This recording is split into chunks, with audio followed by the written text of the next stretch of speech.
A very good evening. Northeast window ki dialogue swimming tabir puna makpu han bamakta da dongi hosiali matung ramna punung putaram nok chobuloi ne kokto na khurum jari. Northeast window rang asi khana nei ne na bidang ta pokachari bang asi topic agenda for 2027 election hariba topic asida akoi khana nei ne na bidang ta pokachabani akoi gi lakadori ba 2027 gi election asida akoi tongan tongan ba assembly constituency gi akoi election sida akoi thengna bigadaba intending candidate mayam ama akoi hojik warm up tawbagi achoba mami masu uri aduda natana hairiba tongan tongan ba political party gi masa masa gi tongan tongan ba ideology gi makhada makhoi agenda haidi list of topic to discuss haidana makhoi agenda list of topic to discuss haidana adumak leiramgani masida makhoi agenda singsi akoina ngasi phawbada ujabada manifesto da hapasu makhoi agenda da pukhatlagasu election je ka khraba matungda kadringai gi mamang da promise phajana tawi sungsoi soidana aingonda vote piragadi hairiba masigumba development works kaya ama sungsoi soidana mayam gi damakta pangthokani pigani haibagi promise dumak tawraga lai edumakpu haiba thamkhriba promising sing asibo action oina chapchana miyamda akhoi utpadi akhoi 50% bo yode haibasida haiman bathokloi adumakpu haujiksi lairiba khoigi manipur gi prevailing situation sida lakadoriba election chi chu dukimatik yamna luba dugumba yam sathina kiningai oiba adugumba makhalgi election amasu oigani haibagi thajaba sudumak lei masida khoigi hairiba khoigi bochariba topic agenda for 2027 election hairiba sida tongan tongan ba political party gi masa masa gi ideology gi makhada makhoigi agenda to khoigi list of topic to discuss hairiba sigi matang chida khoigi tongan tongan panelist ahumna masa masa gi tongan tongan da warol thambiduna saruk ya bigani ahan bamakta da panelist ahum sakaminga konana takchabagi tanja adom tam yang phamda thamjage ahan bada khoigi oja KSHETRIMAYUM Kennedy Secretary General MPCC oja Kennedy bu taram nokchari ani shubada khoigi oja PH NANDO LUWANG social activist oja NANDO su taram nokchari ahum subada oja khoigi advocate LEIHAORUNGBAM SANJOY legal advisor DPF Manipur oja SANJOY bisu taram nokchari yam nongaijai matam matam gi oibe issue da khana nei ne nabidang ta pokachari ba sigumba Northeast window gi platform asida khoina khana nei ne nabagi sigumla ba tanja ma laujaba sida akhoi gi tongan tongan ba panelist ahumakna ishagi mamal yamlaba matam khara khajiktang kaithok piduna hairiba topic asida ishagi oiba warol kaya ama thambigani haidana lengthok pirakpagi damakta hanna Northeast window gi maikai dagi oja ahumakpu hanna thagatpa phongdokchari ngasi gi pukachari ba topic agenda for 2027 election hariba topic asiga mari leina ba ihan han ba wahang si ai oja SANJOY de laksage oja SANJOY hojiksi oja SANJOY isamaksu khoigi DPF Manipur gi legal advisor ama oina thawpubiri ado hojiksi hojik lairiba khoigi se prevailing situation jida habidi khoi si national party ani sida dependent oibana maram oirakanda khoi manipur si kham thengna khoi gi manipur si india da hektin kibadagi aduki matik ware penadre haidana adumak launari hana khoi gi national party congress na matam sangna pan bagi khoi madugi experience me ama ukre after that khoi amuk congress si OA PLA haidana amu national party BJP sida amu akoi laibak yenge adumakpu BJP dasu amu hairiba national party sida habidi miyam gi expectation miyam gi chahi manga gi right si hairiba hojiki di BJP si double engine ni adumakpu hairiba double engine government sina lairiba hojiki prevailing situation sida su solution ama phobo purakpa ngamdana yam chauna miyam singna penadana lairi adumak pu lakadoriba akhoi 2027 gi election sida su adumak BJP gi karyakata singna thambasi manipur bu kanbangamba party si only BJP party khaktani haiba wafum statement su za tham adum thambiri ko adumak pu DPFC khoi gi local party अखोगी regional party मखकनी सुमाइना अखोगी regional party सुमाइना थोलक बसियम हराउजे even Tamil Nadu दा changes कया मकोइना उबा फंग्रबने अदुमकपु आइना ओजा अखोगी ओजा संजोय दे लाक्चनिंगसी हारिबा DPFC form तौबा मतमदा DPF किसु तौगदबा थबक थौराम Heidi do's and don't अदुगा मागी ideology अमसु दुमक सुंसोय सोइदना लेबिरंगनी अदुगा agenda सुंसोय सोइदना DPF की agenda सुंसोय सोइदना हाबदी list of topic to discuss मयामदा पुथोकपा याबा Haima officially meeting हाइबा मा अदुगा hidden purpose motive हाइबा मा अनि सिदि compulsory लेरंगनी बा मियामदा खंगहनबा यादबदुदी ओजा अखोइना फनेयामना थौरगा हंगासु ओजा होइनासु मदुदी अदुम hidden होइना थमगनी अदुबु officially पुथोकपा याबा DPF की माइकईदगी अदुगुम्बा एजेंडा दुदी हाइदी मसिगी मतमसी अमरोमदा कोइगी local party regional party DPF सिगी सु अचौबा एडवांटेज अमा लहौबा याबगी खुदोंग चाबमसु लेरिबनिना DPF की एजेंडा सी कोइगी ऑफिशियली मीटिंग होइना मियामदा दुम खंगहनबा याबा एजेंडा सिंगसी ओजा संजोगी माइकईदगी अंतंग मरिक चुमना थंबिरगदी याम नुंगाइजगनी ओजा अंतंग थंबियो फनी हाजगे अहाम मुक्तदा मियेंग ताबिबा मनिपुर मियामबु कोंगलनै काय खुनबु सरी खोगी DPFC खोगी मागी लॉन्ग फॉर्म ची डेमोक्रेटिक पीपल्स फ्रंट हाइबे अदुगा DPF की मागी ब्रीफ हिस्ट्री हाइ तारे मसी मै सरापमा खोगी ngasi gi keno se gi discussion hours gi khudong chaba laraga ai tentang thamjage DPFC खोगी 3rd May 2023 खोगी Manipur दा खोगी कम्युनियन खोगी चनि क्लास हाइजबा तारे को सी थोरपा मतम से देगी हौर कांदा खोगी मरोइना खोगी लाइक माइंडेड खोगी यूथ सिंग हाइ तारे खोगी इमानबा सिंग खोई खरा पुंजन नजरगा मणिपुर की लेबु इशू सिंग जे खोगी पॉलिटिकल की सेटलमेंट अमा नत्रगदी खोई केनो तब सॉल्व तब नमोइना खंजबदगी हाइजबा तारे अदुना खोगी सुंबा खोगी DPF कुंबा खोगी लोकल पार्टी इमा खोगी रीजनल पॉलिटिकल पार्टी मा मणिपुर दा यामना मथौ तारे से खोइना खनजबा हाइ तारे अदुमाइना सरागना खोगी सही अमा मखाय अनि मुसे खनजर मतुंगदा खोगी हौखिबा खोगी 2025 की खोई जुलाई की तांग अनि दा खोगी GM होंदा खोगी मी लिसि मुक्ति लगा मियाम खंगना खोइना सापोंग जगिबिनि हाइ तारे यस यस अदु खोगी प्रॉमिस हम खक लै खोगी प्रॉमिस से खोगी मणिपुर मियाम की दमकता खोई सेंगा चुम थबक तौगनी करिगुम तौबु ngam तारगदी खोइना थाजजबा खोगी ईश्वर हाइजबा तारे अदुगी सैबी चेथें पंगो इसनु गाइना खोइ समाइना खरा तौनबा लै हाइ तारे समाइ तौरकान द खोगी DPFC खोगी 2025 की खोगी जुलाई की तांगानी आई हुजि पंजकी बिसे सिदे मियाम खोना सापोंग जरे अदु सापोंग जरबा मतुंगदा खोइना हौजर पचे खोगी ग्रास रूट लेवल दगी मरोइना मणिपुर की लोजिंग लोया खोगी खोगी खुंगंग जिंग हाइजबा तारे को सिदे सिदा खोगी कैमरा मीटिंग मसा मसा पांगथोक चरकांदा खोगी DPFC खोगी ग्रास रूट लेवल दगी खोगी तपना तपना खोगी मसा मरेंग खोगी फंटोकना माइना होना जरी हाइ तारे अदुबु ngasi खोगी याम कन्ना कनो तौद्रमसु खोगी मणिपुर की लेबिबा मियाम जिना खरम खैदी खोगी DPFC खोगी रिकॉग्नाइज तौबिरे खंबिरे हाइबजि मदे थमजगे अदुगो खोगी DPFC कनो लै खोगी आइडियोलॉजी लै खोगी पॉलिटिकल पार्टी म लैरबनिना एक्जेक्टली खोगी आइडियोलॉजी सि खोगी डेमोक्रेटिक सोशलिज्म द बेस तौबो खोगी डेमोक्रेटिक सोशलिज्म सिदा खोइना थमजरी सि खोगी पुन्ना हिमिनाबा पुन्ना साखतमिनाबा खोगी मानबा खुनाय म सेमिनाबा हारिबा कनो सिदा खोगी बेस तौजरगा खोगी सेमजबा अदुम पॉलिटिकल आइडियोलॉजी नि हाइतारे DPFC ओइना ओके अदुगो खोगी DPFC खोगी स्लोगन खर सु लेजे खोई मरुइबा स्लोगन जिंगी मनुंगदा खर लखचरबदा अखोई जि मिपान तांगलगे हिंगनरोइसी मणिपुर की सक्तम कंसी इसान इसाबु लेंगा चसी हाइबजे खोगी मरुइबा मेन खोई रेनो स्लोगन हाइजबा तारे सिगी मथकदा खोगी डेमोक्रेटिक पीपल्स फ्रंट की DPF की खोगी केनो हाइजबा तारे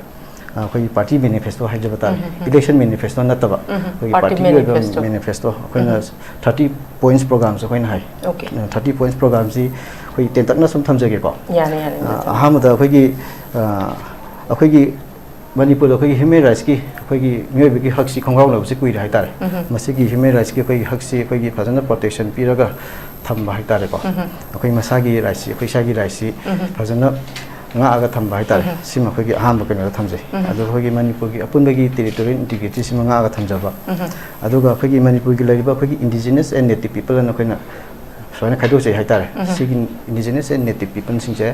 magi phongom thokpa rai sing je khoina phajana magi culture gi oibi custom gi oibi tradition gi oibi masi phajana protection torga preserve torga thamina hai tare aduga manipur gi laiba whole state si khogi politically hill state na lauthokpa हाइदी खोगी British मतम दगी सिंग तमन खाइदो मसे मसिगी महत खोइना hill state ना खोगी politically लाउथोगा थममसि मसे खोगी agenda दा लैजै अदगी ꯑꯩꯈꯣꯏꯒꯤ ꯃꯅꯤꯄꯨꯔꯒꯤ ꯂꯩꯔꯤꯕ ꯂꯦꯖꯤꯁꯂꯦꯇꯤꯕ ꯑꯦꯁꯦꯝꯕ꯭ꯂꯤꯁꯤꯒꯤ ꯃꯊꯛꯇ ꯑꯩꯈꯣꯏꯒꯤ ꯂꯦꯖꯤꯁꯂꯦꯇꯤꯕ ꯀꯥꯎꯟꯁꯤꯜ ꯍꯥꯏꯗꯅ ꯑꯩꯈꯣꯏꯒꯤ ꯕꯤꯙꯥꯟ ꯁꯚꯥꯅ ꯍꯥꯏꯅꯔꯤꯁꯤꯒꯤ ꯃꯊꯛꯇ ꯕꯤꯙꯥꯟ ꯄꯔꯤꯁꯠꯅ ꯑꯩꯈꯣꯏꯒꯤ ꯕꯤꯙꯥꯟ ꯄꯔꯤꯁꯠ ꯕꯥꯏ ꯀꯦꯃꯦꯔꯦꯜ ꯂꯦꯖꯤꯁꯂꯦꯆꯔ ꯍꯥꯏꯇꯥꯔꯦ ꯍꯥꯏꯗꯤ ꯂꯦꯖꯤꯁꯂꯦꯇꯤꯕ ꯀꯥꯎꯟꯁꯤꯜꯁꯨ ꯍꯥꯏꯅꯩꯀꯣ ꯍꯥꯏꯔꯤꯕ ꯀꯩꯅꯣꯁꯤꯃꯁꯨ ꯑꯩꯈꯣꯏꯒꯤ ꯃꯅꯤꯄꯨꯔꯒꯤ ꯂꯩꯍꯟꯕ ꯍꯥꯏꯇꯥꯔꯦ ꯁꯤꯁꯤꯅ ꯑꯩꯈꯣꯏꯒꯤ ꯂꯩꯔꯤꯕ ꯑꯩꯈꯣꯏꯒꯤ 36 ꯗꯤꯐꯔꯦꯟट ꯀꯝꯃꯨꯅꯤꯇꯤꯁ ꯍꯥꯏꯖꯕ ꯇꯥꯔꯦ ꯑꯆꯧꯕꯁꯨ ꯌꯥꯎꯏ ꯃꯆꯥꯁꯨ ꯌꯥꯎꯏꯀꯣ ꯇꯉꯥꯏ ꯐꯗꯅ ꯃꯈꯣꯏꯕꯨꯗ ꯔꯤꯄ꯭ꯔꯖꯦꯟ ꯇꯧꯍꯟꯕ ꯉꯝꯅꯕꯒꯤ ꯍꯥꯏꯖꯕ ꯇꯥꯔꯦ ꯑꯗꯨꯃꯥꯏꯅ ꯑꯩꯈꯣꯏꯒꯤ ꯀꯩꯅꯣꯁꯤꯗ ꯊꯝꯖꯩ ꯑꯗꯨꯒ ꯑꯩꯈꯣꯏꯒꯤ ꯂꯩꯔꯤꯕ ꯏꯟꯗꯤꯌꯥꯒꯤ ꯀꯩꯅꯣꯁꯤ ꯁ꯭ꯇꯔꯛꯆꯔꯁꯦ ꯑꯩꯈꯣꯏ ꯐꯦꯗꯔꯦꯜ ꯁ꯭ꯇꯔꯛꯆꯔꯁꯨ ꯑꯣꯏꯀꯣ ꯑꯗꯨꯅ ꯁꯤꯒꯤ ꯐꯦꯗꯔꯦꯜ ꯁ꯭ꯇꯔꯛꯆꯔꯁꯦ ꯑꯩꯈꯣꯏꯒꯤ ꯂꯩꯔꯤꯕ ꯁ꯭ꯇꯦꯠꯁꯤꯡꯁꯤꯗ ꯃꯥꯏ ꯐꯦꯗꯔꯦꯜꯒꯤ ꯀꯩꯅꯣꯁꯤ ꯁ꯭ꯇꯔꯛꯆꯔꯁꯤ ꯍꯦꯟꯅ ꯃꯄꯨꯡ ꯐꯥꯅ ꯂꯩꯍꯟꯅꯕꯒꯤꯗꯃꯛꯇ ꯑꯣꯇꯣꯅꯣꯃꯤꯁꯤ ꯁ꯭ꯇꯦꯠꯁꯤꯡꯗ ꯈꯔ ꯍꯦꯟꯅ ꯄꯤꯍꯟꯕ ꯍꯥꯏꯇꯥꯔꯦ ꯁꯤꯃꯁꯨ ꯑꯩꯈꯣꯏꯒꯤ ꯀꯩꯅꯣꯗ ꯌꯥꯎꯖꯩ ꯍꯥꯏꯇꯥꯔꯦ ꯁꯨꯃꯥꯏꯅ ꯇꯧꯗꯅ ꯃꯅꯤꯄꯨꯔꯒꯤ ꯂꯩꯔꯤꯕ ꯅꯦꯁꯅꯦꯜ ꯔꯤꯁꯣꯔꯁꯦꯁ ꯑꯗꯒꯤ ꯃꯅꯤꯄꯨꯔ ꯑꯩꯈꯣꯏꯒꯤ ꯔꯤꯁ ꯑꯩꯈꯣꯏꯒꯤ ꯀꯜꯆꯔ ꯍꯥꯏꯖꯕ ꯇꯥꯔꯦꯀꯣ ꯇ꯭ꯔꯦꯗꯤꯁꯟ ꯃꯌꯥꯝ ꯉꯥꯛꯁꯦꯟꯅ ꯊꯝꯕ ꯑꯗꯒꯤ ꯏꯖꯨꯀꯦꯁꯟꯒꯤ ꯄꯣꯂꯤꯁꯤ ꯑꯅꯧꯕ ꯃꯈꯣꯏꯅ ꯑꯩꯈꯣꯏꯒꯤ ꯂꯝꯗꯝꯁꯤꯒꯤ ꯂꯩꯕꯥꯛ ꯂꯩꯍꯥꯎꯁꯤꯒ ꯆꯥꯟꯅꯅ ꯁꯦꯝꯖꯕ ꯑꯗꯒꯤ ꯑꯩꯈꯣꯏꯒꯤ ꯊꯕꯛ ꯐꯪꯂꯤꯕ ꯌꯨꯠꯁꯤꯡ ꯍꯥꯏꯖꯕ ꯇꯥꯔꯦ ꯅꯍꯥꯁꯤꯡ ꯂꯥꯏꯔꯤꯛꯇꯤ ꯇꯝꯂꯨꯔꯒ ꯁꯨꯝꯕ ꯃꯌꯥꯝꯁꯤꯒꯤ ꯃꯈꯣꯏꯒꯤ ꯆꯥꯟꯅꯕ ꯊꯕꯛꯁꯦ ꯑꯩꯈꯣꯏꯅ ꯄꯤꯅꯕ ꯍꯣꯠꯅꯕꯤꯕ ꯍꯥꯏꯇꯥꯔꯦ ꯒꯣꯔꯃꯦꯟꯅ ꯑꯦꯚ꯭ꯔꯤ ꯏꯖꯨꯀꯦꯇꯦꯗ ꯌꯨꯠ ꯈꯨꯗꯤꯡꯃꯛ ꯀꯩꯅꯣ ꯇꯧꯕꯗꯤ ꯉꯝꯄꯣꯟꯇꯦꯕꯀꯣ ꯇꯧꯕꯇꯕꯨ ꯃꯈꯣꯏꯒꯤ ꯆꯥꯟꯅꯕ ꯁꯤꯟꯐꯝꯁꯦ ꯑꯩꯈꯣꯏ ꯒꯣꯔꯃꯦꯟꯒꯤ ꯁ꯭ꯀꯤꯝ ꯑꯣꯏꯕ ꯑꯃ ꯑꯣꯏꯕꯀꯣ ꯁꯤꯗꯩꯗ ꯑꯩꯈꯣꯏꯅ ꯑꯗꯨꯝ ꯑꯩꯈꯣꯏꯒꯤ ꯃꯦꯛꯁꯤꯃꯝ ꯂꯦꯚꯦꯜꯗ ꯑꯩꯈꯣꯏ ꯄ꯭ꯔꯣꯚꯥꯏꯗ ꯇꯧꯅꯕ ꯍꯣꯠꯅꯕ ꯑꯗꯨꯒ ꯂꯩꯔꯤꯕ ꯃꯅꯤꯄꯨꯔꯒꯤ ꯂꯩꯔꯤꯕ ꯀꯝꯃꯨꯅꯤꯇꯤꯁ ꯃꯌꯥꯝꯁꯤꯒꯤ ꯃꯔꯛꯇ ꯑꯩꯈꯣꯏ ꯀꯃꯟ ꯑꯦꯟ ꯍꯥꯔꯃꯣꯅꯤ ꯍꯥꯏꯇꯥꯔꯦ ꯑꯩꯈꯣꯏꯒꯤ ꯄꯤꯁ ꯑꯦꯟ ꯗꯦꯕꯂꯞꯃꯦꯟꯁꯦ ꯑꯩꯈꯣꯏ ꯄꯨꯟꯅ ꯄꯨꯔꯛꯄ ꯉꯝꯅꯕꯒꯤꯗꯃꯛꯇ ꯑꯗꯨꯃꯥꯏꯅ ꯍꯣꯠꯅꯃꯤꯟꯅꯕ ꯑꯗ ꯑꯩꯈꯣꯏꯒꯤ ꯂꯩꯔꯤꯕ ꯑꯩꯈꯣꯏ ꯇ꯭ꯔꯦꯗꯤꯁꯟ ꯀꯜꯆꯔ ꯑꯩꯈꯣꯏꯒꯤ ꯂꯦꯡꯒ꯭ꯋꯦꯖ ꯁ꯭ꯀ꯭ꯔꯤꯞ ꯃꯌꯥꯝꯁꯦ ꯑꯩꯈꯣꯏ ꯍꯦꯟꯅ ꯃꯄꯨꯡ ꯐꯥꯅ ꯐꯒꯠꯍꯟꯅꯕ ꯍꯣꯠꯅꯕ ꯑꯗꯒꯤ ꯑꯩꯈꯣꯏꯒꯤ ꯃꯌꯥꯝꯅ ꯗꯤꯃꯥꯟ ꯇꯧꯅꯔꯤꯕ ꯑꯩꯈꯣꯏꯒꯤ NRC ꯀꯣ ꯑꯗꯨ ꯃꯁꯤ ꯃꯄꯨꯡ ꯐꯥꯅ ꯆꯠꯅꯍꯜꯂꯀꯥꯟꯗ ꯑꯩꯈꯣꯏꯒꯤ ꯑꯩꯈꯣꯏ ꯏꯂꯤꯒꯦꯟ ꯏꯃꯤꯒ꯭ꯔꯦꯟꯁꯤꯡ ꯍꯥꯏꯇꯥꯔꯦ ꯁꯨꯝꯕꯁꯦ ꯑꯩꯈꯣꯏꯅ ꯑꯥꯏꯗꯦꯟꯇꯤꯐꯥꯏ ꯇꯧꯔꯒ ꯌꯥꯔꯤꯈꯩ ꯗꯤꯄꯣꯔꯠ ꯇꯧꯅꯕ ꯍꯣꯠꯅꯕ ꯁꯨꯝꯕ ꯃꯌꯥꯝ ꯂꯩ ꯑꯗꯒꯤ ꯑꯩꯈꯣꯏꯒꯤ ꯇ꯭ꯔꯥꯟꯁꯄꯔꯦꯟꯁꯤ ꯑꯗꯒꯤ ꯀꯔꯞꯁꯟ ꯐ꯭ꯔꯤ ꯁ꯭ꯇꯦꯠ ꯑꯣꯏꯍꯟꯕ ꯀꯣ ꯁꯨꯃꯥꯏꯅ ꯑꯩꯈꯣꯏ ꯁꯨꯃꯥꯏꯅ ꯂꯩ ꯑꯗꯒꯤ ꯑꯩꯈꯣꯏ ꯏꯟꯗꯁꯇ꯭री ꯑꯩꯈꯣꯏ ꯔꯤꯚꯣꯂꯨꯁꯟ ꯑꯃ ꯍꯥꯏꯇꯥꯔꯦ ꯃꯅꯤꯄꯨꯔꯗꯁꯨ ꯄꯨꯔꯛꯄ ꯉꯝꯅꯕ ꯍꯥꯏꯇꯥꯔꯦ ꯑꯩꯈꯣꯏꯒꯤ ꯌꯪ ꯏꯅꯔꯖꯦꯇꯤꯛ ꯏꯟꯇꯔꯄ꯭ꯔꯤꯅꯔ ꯃꯌꯥꯝ ꯑꯃ ꯂꯩꯔꯦꯗꯅ ꯍꯧꯖꯤꯛ ꯃꯅꯤꯄꯨꯔꯗ ꯑꯁꯨꯝꯕ ꯃꯌꯥꯝꯁꯤꯗꯁꯨ ꯑꯩꯈꯣꯏ ꯑꯍꯦꯟꯕ ꯃꯣꯏꯒꯤ ꯀꯩꯅꯣꯁꯤꯗ ꯑꯣꯄꯣꯔꯆꯨꯅꯤꯇꯤꯁꯦ ꯑꯩꯈꯣꯏꯅ ꯄꯤꯕꯤꯔꯒ ꯍꯦꯟꯅ ꯆꯥꯎꯈꯠꯅ ꯑꯩꯈꯣꯏ ꯍꯣꯠꯅꯕꯤꯕ ꯑꯗꯒꯤ ꯑꯩꯈꯣই ꯃꯅꯤꯄꯨꯔꯁꯦ ꯑꯩꯈꯣꯏ ꯂꯧꯃꯤꯗ ꯕꯦꯁ ꯇꯧꯕ ꯂꯧꯎ ꯁꯤꯡꯎꯗ ꯕꯦꯁ ꯇꯧꯕ ꯑꯣꯏꯕꯅꯤꯅ ꯑꯩꯈꯣꯏ ꯐꯥꯔꯃꯔꯁꯤꯡꯁꯦ ꯃꯈꯣꯏꯒꯤ ꯑꯦꯗꯚꯥꯟꯇꯦꯖꯦꯁ ꯍꯥꯏꯇꯥꯔꯦ ꯈꯨꯗꯣꯡꯆꯥꯕꯁꯤꯡ ꯍꯦꯟꯅ ꯐꯪꯍꯟꯅꯕ ꯑꯩꯈꯣꯏ ꯍꯣꯠꯅꯃꯤꯟꯅꯕ ꯑꯗꯨꯒ ꯑꯩꯈꯣꯏꯒꯤ ꯒꯣꯔꯃꯦꯟꯒꯤ ꯁꯥꯏꯠꯇꯩꯁꯨ ꯑꯩꯈꯣꯏꯒꯤ ꯏꯊꯩ ꯂꯧꯈꯣꯡ ꯍꯥꯏꯖꯕ ꯇꯥꯔꯦ ꯁꯤꯒꯨꯝꯕ ꯗ꯭ꯔꯦꯅꯦꯖ ꯁꯤꯁꯇꯦꯝꯅꯆꯤꯡꯕ ꯁꯨꯝꯕ ꯃꯌꯥꯝꯁꯤꯁꯨ ꯑꯩꯈꯣꯏ ꯐꯒꯠꯍꯟꯕ ꯂꯝꯕꯤ ꯊꯣꯡ ꯑꯩꯈꯣꯏꯒꯤ ꯃꯇꯤꯛ ꯆꯥꯅ ꯁꯦꯝꯕ ꯑꯗꯒꯤ ꯑꯩꯈꯣꯏꯒꯤ ꯔꯣꯗ ꯀꯅꯦꯛꯇꯤꯚꯤꯇꯤꯁ ꯍꯥꯏꯇꯥꯔꯦ ꯆꯤꯡ ꯇꯝꯗ ꯂꯩꯔꯤꯕ ꯁꯨꯝꯕ ꯃꯌꯥꯝꯁꯦ ꯏꯀ꯭ꯋꯦꯜꯂꯤ ꯑꯩꯈꯣꯏ ꯗꯤꯕꯂꯞ ꯇꯧꯅꯕ ꯍꯣꯠꯅꯕ ꯑꯗꯒꯤ ꯃꯅꯤꯄꯨꯔꯗ ꯑꯩꯈꯣꯏꯒꯤ ꯇꯨꯔꯤꯖꯝ ꯏꯟꯗꯁꯇ꯭ꯔꯤꯁꯤ ꯐꯖꯅ ꯁꯦꯝꯒꯠꯂꯒꯗꯤ ꯍꯦꯟꯅ ꯃꯄꯨꯡ ꯐꯥꯕ ꯑꯩꯈꯣꯏꯒꯤ ꯃꯅꯤꯄꯨꯔꯒꯤ ꯏꯀꯣꯅꯣꯃꯤꯛꯇꯁꯨ ꯌꯥꯝꯅ ꯀꯩꯅꯣ ꯇꯧꯕ ꯑꯗꯨꯃꯥꯏꯅ ꯑꯩꯈꯣꯏꯅ ꯁꯨꯃꯥꯏꯅ ꯂꯩ ꯑꯗꯒꯤ ꯑꯩꯈꯣꯏꯒꯤ ꯌꯥꯔꯒꯗꯤ ꯑꯩꯈꯣꯏꯒꯤ ꯂꯩꯔꯤꯕ ꯑꯩꯈꯣꯏꯒꯤ ꯄꯣꯂꯤꯁꯤ ꯃꯌꯥꯝꯁꯦ ꯈꯔ ꯍꯣꯡꯗꯣꯛ ꯍꯣꯡꯖꯤꯟ ꯇꯧꯔꯒ ꯑꯐꯕꯔꯣꯝꯗ ꯑꯩꯈꯣꯏꯒꯤ ꯆꯪꯉꯛꯅꯕ ꯁꯨꯃꯥꯏꯅ ꯑꯩꯈꯣꯏꯅ ꯀꯩꯅꯣ ꯈꯟꯖꯔꯤ ꯍꯥꯏꯇꯥꯔꯦ ꯁꯤ ꯅꯠꯇꯕ ꯑꯩꯈꯣꯏꯒꯤ ꯑꯇꯣꯞꯄ ꯃꯌꯥꯝ ꯑꯃꯁꯨ ꯂꯩꯀꯣ ꯑꯩꯅ ꯁꯤꯅ ꯆꯥꯎꯔꯛꯄ ꯑꯩꯈꯣꯏꯒꯤ ꯀꯩꯅꯣꯗꯨꯃ ꯑꯍꯧꯕꯒꯤ ꯑꯣꯖꯥ ꯃꯔꯛ ꯑꯃꯇꯪ ꯊꯠꯆꯅ ꯑꯣꯖꯥꯗ ꯑꯩꯅ ꯍꯪꯖꯅꯤꯡꯉꯤꯁꯦ ꯑꯩꯈꯣꯏꯒꯤ DPFC ꯍꯧꯖꯤꯛ ꯃꯤꯌꯥꯝꯅꯕꯨꯗꯤ ꯔꯤꯀꯛꯅꯥꯏꯖ ꯇꯧꯕ ꯍꯧꯔꯛꯑꯦ ꯍꯥꯏꯕꯤꯔꯤꯀꯣ ꯑꯩꯈꯣꯏꯃꯛꯁꯨ ꯑꯗꯨꯝ ꯇꯥꯕ ꯍꯧꯖꯔꯛꯑꯦ ꯑꯗꯨꯃꯛꯄꯨ ꯍꯧꯖꯤꯛ ꯂꯩꯔꯤꯕ ꯇꯣꯉꯥꯟ ꯇꯣꯉꯥꯟꯕ ꯑꯩꯈꯣꯏꯒꯤ ꯀꯣꯟꯁꯇꯤꯇꯨꯋꯦꯟꯁꯤ ꯍꯨꯝꯐꯨꯁꯤꯒꯤ ꯃꯅꯨꯡꯁꯤꯗ ꯂꯩꯔꯤꯕ ꯑꯩꯈꯣꯏꯒꯤ ꯄ꯭ꯔꯤꯚꯦꯂꯤꯡ ꯁꯤꯆꯨꯋꯦꯁꯟꯁꯤꯅ ꯃꯔꯝ ꯑꯣꯏꯔꯀꯥꯟꯗ ꯑꯩꯈꯣꯏꯅ DPFCꯒꯤ ꯀꯦꯟꯗꯤꯗꯦꯠ ꯄꯨꯊꯣꯛꯄꯗ ꯂꯨꯒꯗꯕ ꯖꯒꯥ ꯀꯣꯟꯁꯇꯤꯇꯨꯋꯦꯟꯁꯤꯁꯨ ꯑꯗꯨꯝ ꯌꯥꯎꯗꯕ ꯅꯠꯇꯦ ꯌꯥꯎꯔꯤ ꯑꯗꯨꯕꯨ ꯍꯧꯖꯤꯛ ꯂꯩꯔꯤꯕ ꯑꯩꯈꯣꯏꯒꯤ ꯇꯣꯉꯥꯟ ꯇꯣꯉꯥꯟꯕ ꯑꯥꯏꯗꯤꯌꯣꯂꯣꯖꯤ ꯄꯣꯏꯟ ꯍꯥꯏꯇꯥꯔꯦ ꯄꯥꯔꯇꯤꯒꯤ ꯑꯦꯖꯦꯟꯗꯥ ꯍꯥꯏꯒꯗ꯭ꯔꯥ ꯄꯣꯏꯟ ꯍꯥꯏꯒꯗ꯭ꯔꯥ ꯑꯩꯈꯣꯏ 30ꯕꯨꯗꯤ ꯊꯝꯕꯤꯈ꯭ꯔꯦꯀꯣ ꯑꯗꯨꯃꯛꯄꯨ ꯍꯥꯏꯔꯤꯕꯁꯤꯡꯁꯤ ꯑꯣꯖꯥ ꯑꯩꯈꯣꯏꯒꯤꯗꯤ ꯏꯂꯦꯛꯁꯟ ꯍꯥꯏꯁꯤ ꯅꯝꯕꯔ ꯒꯦꯝꯗ ꯂꯩꯕꯅꯤꯅ ꯁꯤꯗꯤ ꯋꯥꯠꯑꯦꯚꯔ ꯁꯤꯗ ꯆꯦꯗ ꯇꯥꯔꯤꯕ ꯈꯨꯗꯤꯡꯃꯛꯁꯦ ꯊꯕꯛ ꯑꯣꯏꯅ ꯑꯣꯟꯊꯣꯔꯛꯄꯗ ꯅꯝꯕꯔ ꯒꯦꯝꯗ ꯂꯥꯛꯀꯗꯣꯔꯤꯕꯅꯤ나 ꯍꯧꯖꯤꯛꯁꯤ ꯀꯔꯝꯕ ꯑꯩꯈꯣꯏꯒꯤ ACꯗ DPFꯀꯤ ꯃꯇꯥꯡꯗ ꯑꯣꯖꯥꯅ ꯍꯧꯖꯤꯛ ꯊꯝꯕꯤꯔꯤꯕ ꯁꯨꯃꯥꯏꯅ ꯃꯤꯌꯥꯝꯗ ꯁꯦꯅꯤꯇꯥꯏꯖ ꯇꯧꯕ ꯉꯝꯕꯒꯤ ꯀꯔꯝꯕ AC ꯐꯥꯎꯗꯤ ꯀꯚꯔ ꯇꯧꯕ ꯍꯥꯏꯕꯗꯤ ꯑꯦꯠꯂꯤꯁ ꯍꯧꯖꯤꯛꯐꯥꯎꯗ ꯍꯥꯎ ꯐꯥꯔ ꯂꯩꯔꯤꯕ 2027ꯒꯤ ꯏꯂꯦꯛꯁꯟꯁꯤꯗ DPFꯀꯤ ꯀꯦꯟꯗꯤꯗꯦꯠ ꯁꯤꯐꯥꯎꯗꯤ ꯄꯨꯊꯣꯛꯄ ꯉꯝꯒꯅꯤ ꯍꯥꯏꯕꯒꯤ ꯊꯥꯖꯕꯁꯦ ꯑꯣꯖꯥ ꯍꯧꯖꯤꯛꯐꯥꯎꯗ ꯀꯌꯥꯃꯨꯛꯀꯗꯤ ꯀꯃꯥꯏꯅ ꯇꯧꯕꯤꯔꯦ ꯑꯣꯖꯥ ꯍꯣꯏꯒꯤ ꯍꯧꯖꯤꯛꯐꯥꯎꯒꯤ ꯀꯩꯅꯣꯗ ꯀꯦꯜꯀꯨꯂꯦꯁꯟꯗ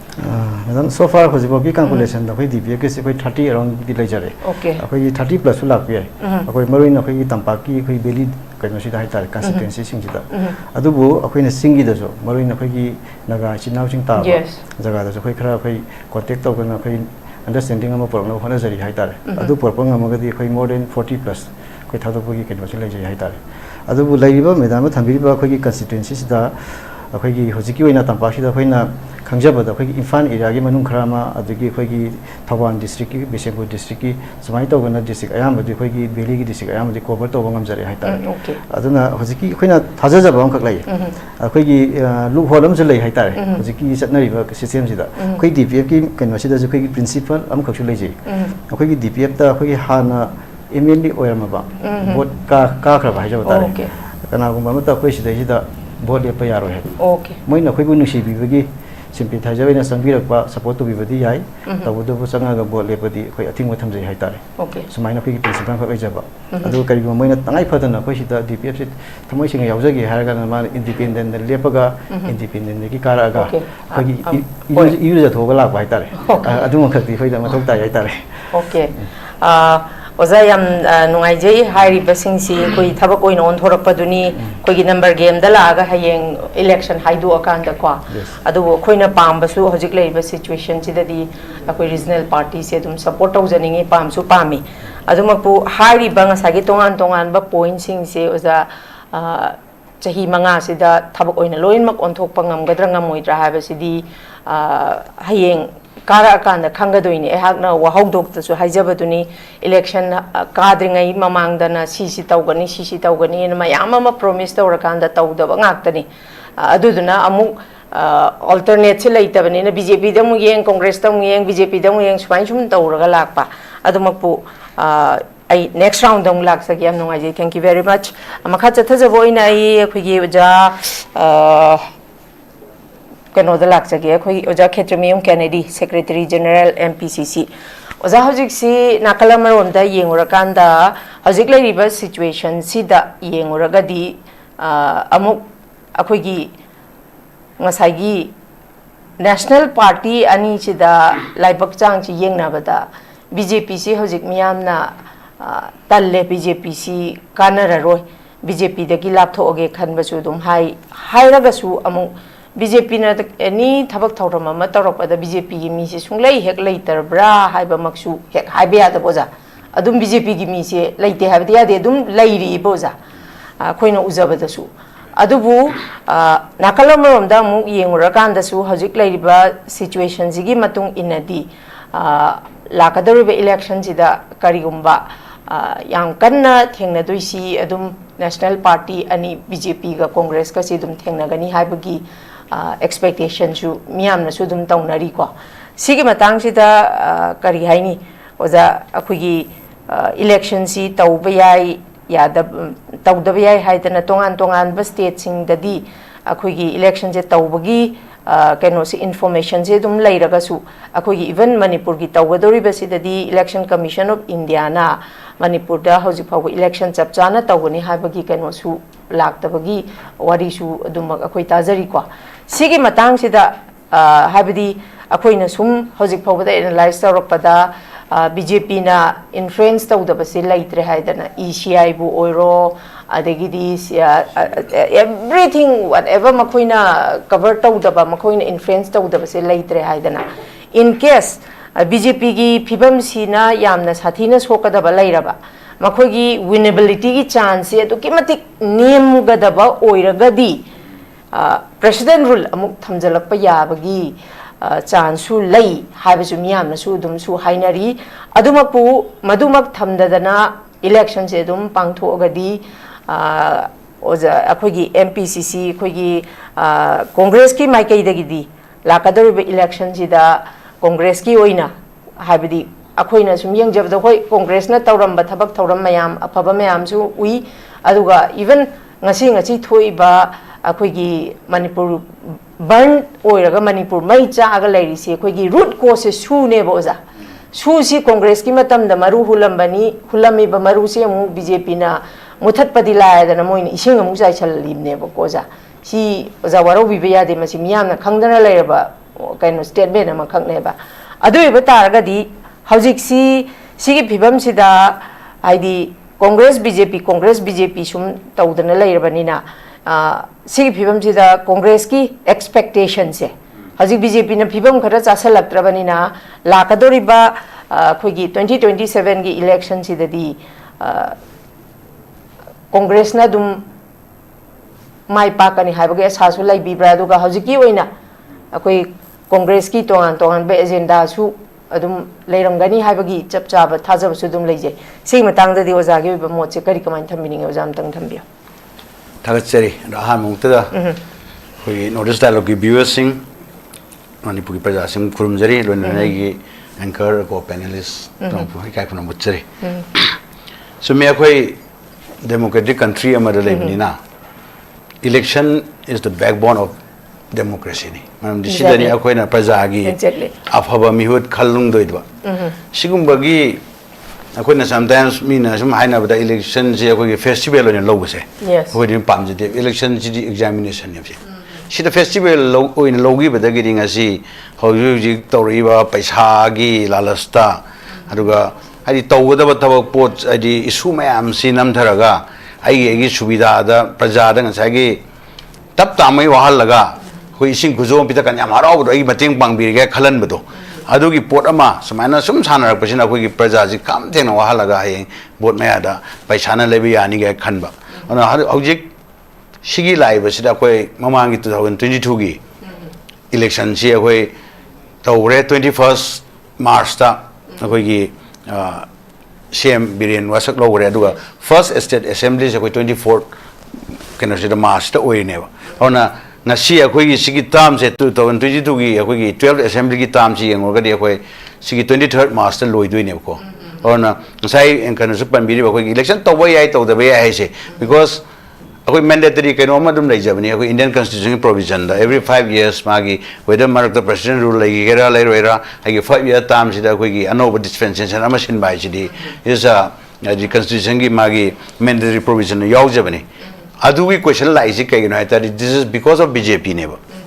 BJP ai ba party si ngasai gi moi gi they only see election ka da ya de by hook or crook moi gi uri se praja magi manpower, muscle power, whatever sin agera koi election kada de we have to be in power have a pot adam lagi bse sina koi praja gi isu me am skem khalak ta adu dagi ni hoya koi gi method tagi ngasai koi yogi kai do bagi regional party tholai no ai ngasai emotions keno me am lak do koi sana no ngakshar ga di farang ni ga habagi pot am su lak do sigum isu me am sidagi even moi gi yengai ba mi eng akoi state te yengai ba mi eng hoji lai film chida young method tagi instead of koi gi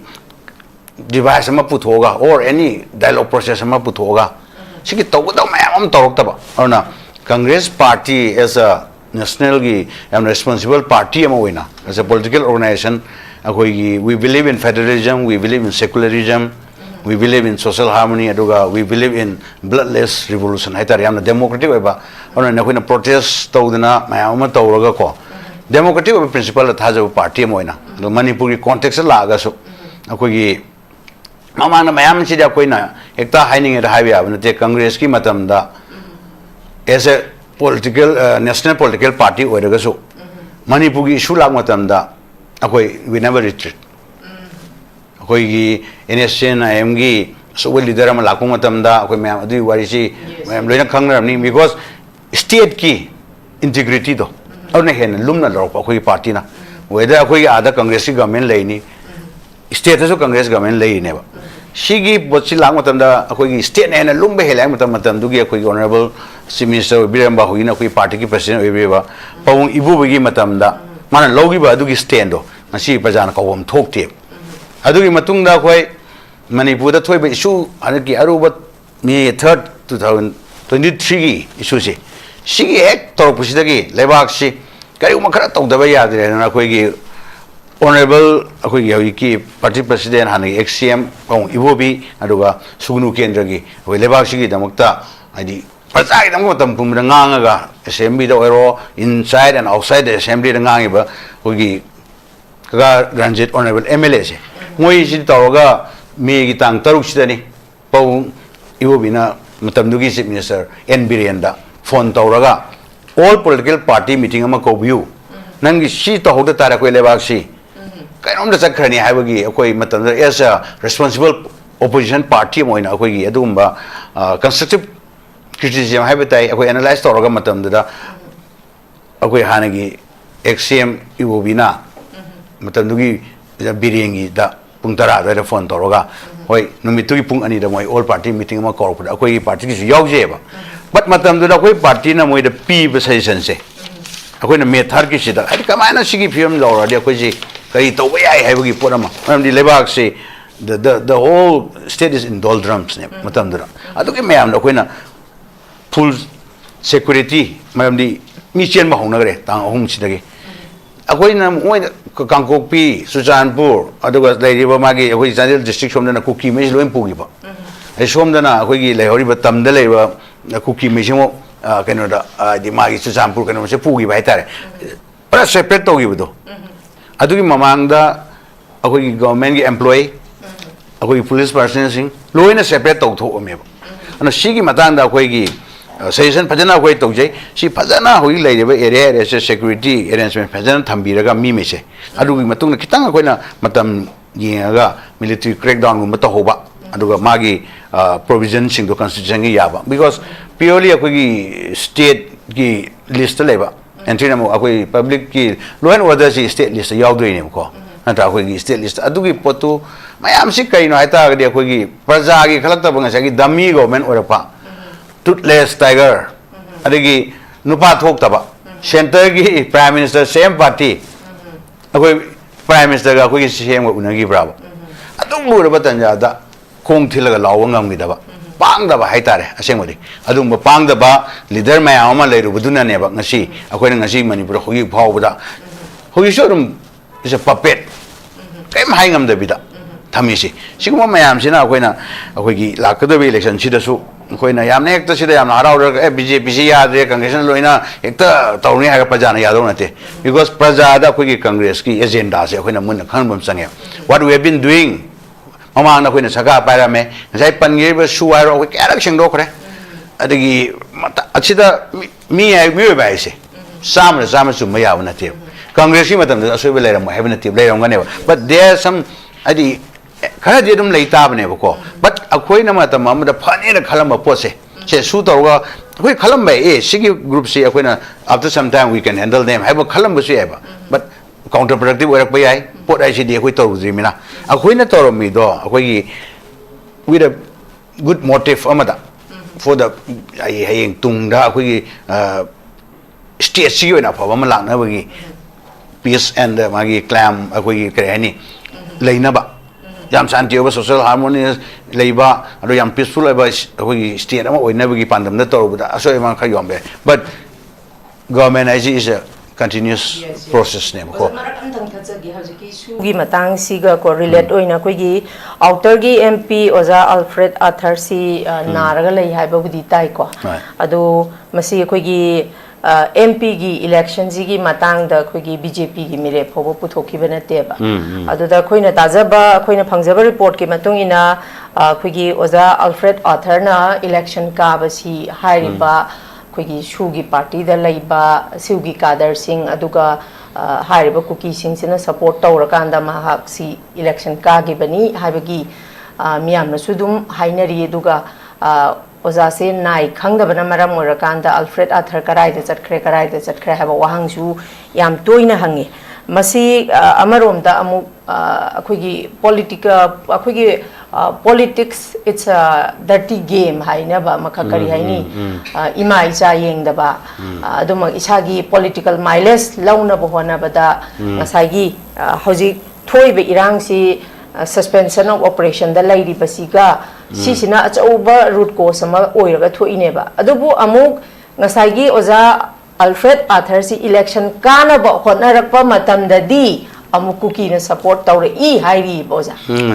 sig batang chuja that is a mere allegation ne baseless ne si akogi honorable MP akogi Alfred honorable MP si hoji masama gi na bamagi le si mayam loin khangnam ni sumna duga jalogda masu yam tuna pharpo oisnu aduga magi wahayam ma understanding ani adu koi party ki side tagi sigisi ana ma ga vote panagi ba party amadagi mogi ana candidate oi ba ka hawda ba amana koi social media ra kai da thoga che oina thoga tawbagi allegation khara tawbre koi party ki side so koi nan matam chana koi MPCC side so dum sendok jagre this is the baseless mere allegation ni maram dia adugi kaimta lei banate masagi kari gawi akoi gi uram matung kani maring bagi type ta akoi gi kari adugi mana phangauda bagi kauda bagi moi gi su that is adu sung sa happy do petty politics ki part amani adu da koi yamna id kano to bagi adu su manaru bagi pot su pamjade aduga akoi ngai point ru lakcharaga akoi gi leiribo ki government se BJP gi hoyi leirisi mayam pajana ure sida akoi na amuk vote maya naksilaga ngasagi magi paisa kharada adi prajada ngasagi hoyi thabak kaurani chimyam loi khang lere adagi thabak haidok pe haidok tabe paisa logji jara ai worker he loba sigi pot som sakraga di akoi gi manipur se namdi akoi adi nungai ba yai phoba aduga yamna mating laiba state ama oiba songam moiba aduna ni akoi congress party gi akoi gi agenda aibo mamang da sakoi haji hoyi hanaki 27 gi election chidadi yamna this will be a historic election amo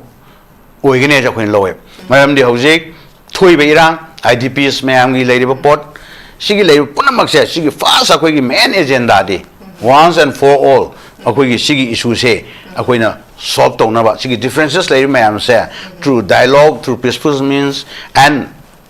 plus akoi constitution gi provision me sha sigi at the most akoi na china ba mayam season naraga akoi peaceful id yamna social harmony leiba ado yamna amaga leimine kanglu machine ji marakta 2023 gi mi third mamang leiramba koi manipur yamna santi id amaga nusi chana ba koi indigenous communities mayam se sigi marakta self respect leina ba charo morong na ba sigi hogi leiba pochidi ba phazon semjindana separate administration singna ina ngak ba tam na ina ngak ba togi ba mayam se si je koi main agenda de once and for all koi gi keno se santi hanjiran ba si koi gi congress main agenda oigene hanaki 2027 election maramdi without peace I mean you cannot imagine you cannot think of development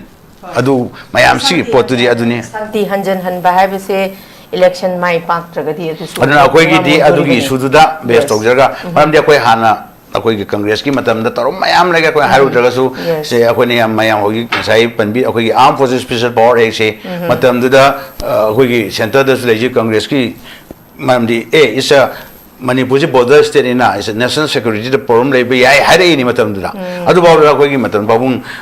ibo bi gi matam da no akoi gi state ki pajana ya maram akoi gi we know better nata ai gi lam du di aina khangje hai gi pot da because ai ngai ma hai jab du congress believes in federalism ne akoi gi makha gi akoi gi regional feelings tabi party adu na bu ngasi akoi armed forces special power assembly segment tare te gi lokthul lei ni adagi sida manipur gi hoi for lei ba development ji BJP na kano white wash to gilaga sanga be wari ne bako ayam ima market po hairo rims po hairo adagi any central university po hairo congress na to ayam manipur prajana khangbi eba aduna hanaki agenda sida main oina koina chai do amdi sida koina sakar pai ta abne aina to ge hairo ngasi agenda me aina thamjari ba ko si thamjaningi se chahi taraga manga chupna congress na pan ba matam da congress ta pelak ta batagi BJP da amu yengi bani dana adu hauzik hairiba chahi tara haitare makhoi gi su ko tenure bi de kitang budi wali adumak hairiba sigi sina hauzik thoiba issue mayam sina ga maram oirakanda congress ta miyam na manguraba thajaba se amuk regain taudana hanagumna amuk manipur si congress na rule tauba ngamgani haibagi chap chaba thajaba se adum oza hoi gi adum congress ki party da chap chana masigi positive oibara kano si leibi chap chana 100 leibo ko mayam dinga sai just point ma hajoge why aina hekta haraga ya mante ba ne su be magi kari gi no haiba maram khari leni there is a reason number behind it leibon thoidana ko auna hoi ki haiba hoi leiba hoi mayam hoi regional party gi akoi gi oja hoi gi DPF ki kari gi atopa mayam su regional party mayam leire ko sigi emotion sa pa yado matang khar lai bu ko maram di next as long as we are in India akoi Indian parliament ne akoi article 3 gi matang bu hairo se article 371 c bu hairo Indian parliament sida akoi na adugi boys to akoi na regional party akoi we have a regional feeling today akoi lai ne regional gi magi experience ni akoi respect to congress party ngasi ba da ngasa akoi example khara pija grade dunia ko but sigi hanaki akoi na thajaba why we 100 100% थाजे है कहीं दादी प्रजा सिंह की अखोई पाबुंग इबोगी याम मागी his under his able leadership हनक मा प्रेसिडेंट का अखोई ओइरपा सिदा प्रजा दा इनोन अमा हापेबा ओ मागी मतम न मागी नुपा थोपगी केनो म लेगिबदो मतम होगी पालिबा बीजेपी की मिनिस्टर सिंह सिना मंत्री सिंह एमएलए सिंह सिना और मागु सपोर्ट तोरिबा पार्टी एनपीपी बो हायरो डीजे हायरो सिगी मरकसिदा नुपा थोप खरना योबा अखोई पार्टी सिरी तोकने हाय नमदेबा आइगी चीफ मिनिस्टर न प्राइम मिनिस्टर उनदबदो अस्मा उन्नदरी फरे मथंग आई ओइरादी लुमगा लोइ थरुम तौना लेबदगी मीना होई उसितबनेबा योंग तनियन येनबगुम येलगा नसागी नंग नंग हनक सिंग हाक पाइरो तो मयाम से पार्टी उरे दे फेड अप एंड अदुगी एन मतद बीजेपी सिदी यामना मोगी रिलीजियस ता से आरएसएस की मी आतने होगी मणिपुर की कतनतना एवरीवेयर इन इंडिया की एजुकेशन इंस्टीट्यूशन सिंग से आरएसएस की पसारक आतन थजिलम बीसी ओइ बयाम से मोगी बैकग्राउंड येम बियो को this is very much idea कोई मणिपुर गुम्बा याम सेकुलर ओइबल लममदा कोगी कांगलुक मसेन को जाति मैम लेबो मणिपुर में बीजेपी हाइबो पोसे वेरी डेंजरस अखोगी फ्यूचर दना इट विल बी वेरी अखोइना सीडी मन अखोइ खलो दका ओइ नहा सिंग मरोइना सिगी पोसे कांग्रेस एज अ साइ हाइजबा याम लिबरल डेमोक्रेटिक प्रिंसिपल थाजबा सोशलिज्म थाजबा सेकुलर थाजबा पार्टी से सिना अखोगी ओवर इंडिया ये मतलब हन स्टूडेंट मूवमेंट तरो एज अ रेस्पॉन्सिबल ओपोजिशन में कोई यादनी पॉपुलर जनता पार्टी की खाम गमक्तनी बीजेपी की धर्मेंद्र प्रधान बीजेपी करी रिजाइन तब वास लेते there is no word called resign in the dictionary of BJP है कदोगी धर्मेंद्र प्रधान रिजाइन तौरबा सिगी मैम से अखोई कांग्रेस की नसाई हाइबदुगी आंसर मतम ओइना कैदौबगे कांग्रेस लाक्तोन हाइ मतम हनकी थोक्चुब मेथड की इशू सिंगसिदा अखोई लीडर राहुल गांधी ना कैक मणिपुर लागा अदि मागी फेस टू फेस मागी रिलीफ कैम्प चलगा उनबीबदो नसी बीजेपी लीडर कना तोय न प्रजा सिंग जिसु अपंगने दा अखोइना खनबदी यारोय अखोइदगी ngasi अखोइना थोगा टीवी चैनल ngang अखोइ बुतापी ngamba अखोइदगी एना एक्सपीरियंस लेबा मयाम ngasi मणिपुर की प्रजा व्यूअर मयाम लेरिनेबा मोइनसु मुन्ना येगा ngasi तौरेबा पोसिदा कांग्रेस अमुतंग चांस पीरगा ngasi इवोबीगी लिसिंग मखार लेरिबा अदुगा मरुबा पोइन अमना हनकती अखोइगी कांग्रेस की कैंडिडेट है ब्लैक स्पॉट लेतबा माय क्वालिफाइड इंटीग्रिटी लेबा कैंडिडेट गाता अखोइ हनकती थादोकने अना हनक मयाम यावबी रेदुनी पार्टी दा constituency ayamba dum लोय अखोइ दी एवरी ऑलमोस्ट एवरी कंस्टिट्यूएंसी की अखोइ मिरे लोइन थादोकनी 60 थादोकनी अदुगा होगी लेइबा फिल्म जिदा अनौबा अदुगा क्वालिफाइड ओइरबा डेडिकेटेड ओइबा लेबा की दमोक्ता मतांग से थवाइबो थादोकप ngangmadaba adumba me मैम हुई संग लाइन से संग तो मैम ले सिदगी as you know like the best among the equals है तो अदुगी पोतुरा कोई quite the best of a candidate sport लेतबा black sport लेतबा अम्मा चेनदा हाबी जबी चेनदा candidate ngakta हनकी तरु तरु लेबाक सिगी दमक्ता मैम दी कांग्रेस पार्टी दुगी रिसोर्स वाटे मेन पावर वाटे अखोई अदुना अदुमाय हाइजे के अदुना कोइना 100 कांग्रेस ना अदि प्रजा ना कोइबु नुक्सिबे कायमनी कांग्रेस का थाजरा यारोबा but अखोई सिगी लेबि इशू सिरा कोइजु we have to अदि सि कैपिटलाइज तौना बा प्रजा की पल्स टू खंगना कोइ चटपा ताबने and Congress is doing that. Okay, thank you very much. I'm Noaije kui hai ba punamak si kui we have to wait and watch ayang election tawaba matung election haidoraba matung da mai je kanana pai haibasi maduda khangadoini makha jathajabo ina ai oza koi ge oza nando luwang de laksege oza nakalamarom da yam nungai ba koi DPF ki ma Congress ki ma ko oza si da koi ni yeng basi matam ama koi ki pabung ibobi na palingai da thobal si CMA thobal gi yumthong khuding da koi thabak hapagi wari lei thobal gi chief minister hairaga dum khangnei adagi khoi gi oza biren gi matam dana hangang gi chief minister hairaga khangnei aduga hojikna khoi oza khemchan lakpa matang da singjame gi chief minister hairaga khangnei sumain tawdana oza lae aduna oza khoi na hojik muk la isi pukhaliba topic se agenda for 2027 election haibaneba agenda haigadi list of topic to discuss haibaneba aduduna amu oza khoi na yenga kaduisi moina election se kadringai da sakhibo wa saktu kadai bo yongna thabak oina onthora kadu no haibdune bo khoi ni yeng doise at the time of congress ki matam da su oza khoi ni yeng basi congress ki naknaba congress ki haibdi hai tare kariya kata sai ga da kari hai no congress ki naknaba chanaba Congress ka naknaba singnane ba dum Congress ki adum contract sugriba scheme gi khudong chaba lawgriba se still hoje mu at the time of BJP ki matam dana mu BJP ki contract BJP ki scheme whatever hairiba singje BJP ki aduga RSS ka naknaba singjena mu sigi khudong chaba singje loimak lawri ne boja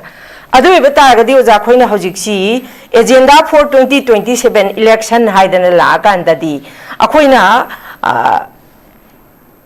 sakhiba wasaksi he tawraktabanina akhoina kari tawgodage habasine boja khoina yeng kaduije election akhoigi intending candidate ama tholakpa matamda akhoina makhoidagi kari haini witness yauna akhoigi inaba ma noisi tawgoda tawroidra habdu inarasu oja tawroige yaondi tawraroi adu itaragadi oja tasengna khoina yengba yarisi board kagraga MLA already akhodi cheng chini yenbadasu dum yauksalakpi adagidi akhoi fertilizers ki orsu dum yauksalakpi adagi ration ki agent orsu mai gi dum loin mak hapsalakpi adagidi adum magi housing se khoina tajabada election se naksale graduate teacher singi akhoi regular gi oja paisa khainari bakanna si na kong maksina tarabani imit maksina urabani abdi election naksalakpani na ngasagi mai mi do lengdana bagi damakta adu mai mi do chingda karida arapada tharakpa matamda oja transfer da su adum mai khuchabi do thadrabani na dum system jidi sumain toroga dum fail oi leireba adun agenda phaniam thamaga su oja phaniam na akhoin undertaking lawre na khallaga su moral value yaudragadi oja akhoina phaniam na agenda for 2027 election haragasu oja masigi kana baje thuidongna phangni haba khande ude aduduna oja nando gi assessment da point of view da tasengna political party singi makhoina pukhlaiba agenda se thabak oina tasengna mak miyam gi damta kathoge tawrage haita gadi miyamna karamba misakta mikhal sida karamba mirepta vote pigadavino haibase masi khanbasine bojalu reise oja kari kamai thambini sing tang yam chumme kenogi angbi si yam nungai ba kenoni question ji akoi ge kharaga part to kharaga yamrai part to sum kharaga tentak tentak kunjage akoi ge haino maru ji haino dum horkani nobab maru nobab point horkane ba koi kihom dum hobodo admaina kendra dagi MLA si atop grahade lakdong na tiwani mantri minister widu si atop grahade lakdong na tiwa ai khoi marak mayam lai sim rakti min u hanjan u mi sing du ne ba mi sing du kamai tor kani ge si kendra praja dum ya lai khangje ba phone ba asi hai ba magi momentum se nomai sutang sambo nomai dina kyam sana kap ya ne je khangni dina nomai asamna kyam kam ni sawa pong khangni da mai momentum du lai asi gi mi sina kayam tor du no si khangje ba phone ba kendra gi praja sing du na aduna election ga wasak ta ba aduna mai ngamna matam gi kenwani ko aji agenda ji hojik da mandak ki lakadam election ji shape manipur ga no shape manipur ga no eno jo koma question biram de aro ko no shape manipur hai bom ji ga shape manipur ga ne ba thengna to ji shape manipur bambai na kalam lai garni mother regional party we bi na tra nation party kha yongna bi na tra ga mai india block mai pun gi ba aduna amane ko sonda NDA we bi amma we bi sonda no shape manipur na kana no amagi pamja ba kampung punna ga ne ani du gi lan oina to ne ba praja na korna kan yok du no habduna praja duna magi khanja baduna mi du gi kenwani ko khoi gi di apha ba da khan bi wa dum hai du ne ba ada lai ji political party sing gi di kenwani akoi gi zero sum game na male ba zero sum game si kaino hakanda aina manga phangadi ma manga meng ta duine sonda aingon da khara tara phangadi ki je mo tara meng ta duine ba aingon da kana gi ba chang do sonda meng ta duine ba adune zero sum game ma je adune political party ku di khana do je nakal ani dai tare nakan political party yam be ko adu tonga thamaga manipur kan ba da kha yaning da ba kambung ga ani gi election ne ba tak thien do je shape manipur versus no shape manipur ga ne ba theng do je adu da mai kana na ngam da badudi adum ko na praja na lepak badu so khara du lepani ko aduna hojiki ngam ba hajin da badi agenda se election gi agenda ji 2027 gi election gi agenda ji ꯀꯔꯤ ꯑꯣꯏꯒꯅꯣ ꯍꯥꯏꯗ ꯃꯁꯟ power money ꯄꯋꯥꯔꯁꯦ ꯌꯥꯝ ꯌꯥꯔꯛꯇ꯭ꯔꯕꯅꯤꯗ ꯃꯁꯟ power money ꯄꯋꯥꯔꯁꯦ ꯑꯩꯈꯣꯏꯅ ꯁꯨꯝ ꯃꯌꯥꯝꯗꯁꯨ ꯑꯗꯨꯝ ꯃꯁꯟ power money power ꯍꯥꯏꯔꯒ ꯃꯁꯤ ꯌꯥꯝ ꯁꯥꯊꯤꯕꯀꯣ ꯌꯥꯝꯅ ꯉꯝꯗ ꯃꯁꯤꯅ ꯑꯗꯨꯝ ꯃꯥꯏ ꯄꯥ ꯂꯩꯔꯕꯗꯧꯅꯒ ꯁꯨꯝ ꯈꯜ ꯂꯩꯈ꯭ꯔꯦꯕ ꯁꯤ ꯌꯥꯔꯛꯇ꯭ꯔꯕꯅꯦ ꯃꯁꯟ ꯄꯋꯥꯔ ꯃꯅꯤ ꯄꯋꯥꯔꯒꯤ ꯃꯇꯝ ꯂꯣꯏꯔꯛꯄꯅꯦꯕ ꯀꯔꯤ ꯄꯣꯠ ꯈꯨꯗꯤꯡꯃꯛꯀꯤ ꯃꯇꯝ ꯂꯣꯏꯔꯛꯄ ꯑꯃ ꯂꯩꯌꯦꯕ ꯃꯣꯏ ꯌꯥꯝ ꯀꯨꯏ ꯆꯠꯂꯝꯃꯦ ꯃꯁꯟ ꯄꯋꯥꯔ ꯃꯅꯤ ꯄꯋꯥꯔꯁꯦ ꯌꯥꯝ ꯀꯨꯏꯅ ꯃꯁꯤꯅ ꯗꯣꯃꯤꯅꯦꯠ ꯇꯧꯗꯅ ꯂꯩꯕꯥꯛꯁꯤꯗ ꯕꯣꯠꯁꯤꯗ ꯃꯣꯏ ꯂꯣꯏ ꯇꯧꯔꯝꯃꯦꯕ ꯁꯤ ꯃꯇꯝ ꯂꯣꯏꯔꯦ ꯍꯧꯖꯤꯛ ꯄꯣꯂꯤꯇꯤꯀꯦꯜ ꯄꯥꯔꯇꯤꯁꯤꯡꯁꯤꯁꯨ ꯃꯥꯏ ꯃꯤ ꯑꯐꯕ ꯈꯜꯂꯛꯑꯦ खनरनेब खर वही तौदना अद हजिक पॉलिटिकल पार्टी लेनरीसिंग कैटेगोरी अनीनेब एनी पार्टी लेने खर अपना वोट लेपनबगिंद मी खर पुग चंगप मोदी पार्टी नुसीबे वांतेको वोट लेपके हैबनेब अदे पार्टी सेंग यावजे लेब कांपु अमा अदु पार्टी सेंग यावजे मीदी मसिंग यामदेब से वोट लेपके हैब कांपुदना मागी मी म्याम अमी लिसिंग अमनी पुर दोक चंगने अदु पार्टी दो वरनी मा अदे मतम खर माई पार्टी दा टिकट फंगदरा वोट लेप एमएलए मतम खर अदु वरनी अदे माना उंगा फ्रीडम फंगरो ना मागी जिकी एमएलए दुना न तकना कैंडिडेट न सोना कन चकी म्याम जम पुलम चखिदोइनेबा अदु असेंग पार्टी की मीदम लेहौरीको अदुना पॉलिटिकल पार्टी सिंग जे कोइना पार्टी ओइना याम फुन फत्तब जुबु लेबा अदुबु पार्टी दु स्टारिंग पाइबा मी सिंग हंजल हंजन फरक्तरमिना पंदे अदना पार्टी पनरइनेबा तसेंबगदे कोइना पॉलिटिकल पार्टी जे हुल्लगा ngangi कोइ ngamबमदि थोक्तमनेबा पार्टी द फत्तब अमत लेति लोइ फै अद मी दो लाला वसलमगा फयेंग प्रेंग तोखलमगा चनगी बदुगी कनवदुनेबा अदुने एजेंडा सी 2027 की एजेंडा सी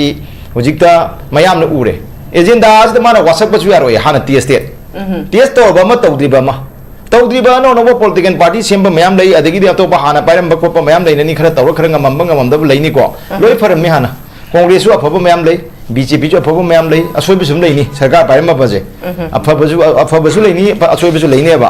अदुगी मतमदा कोइ हाना सिने नेशनल पार्टी वर्गदी मी की आदा नेशनल की लई हाई कमांडना हाई बता दबे यारो निमसिदी चनबीनी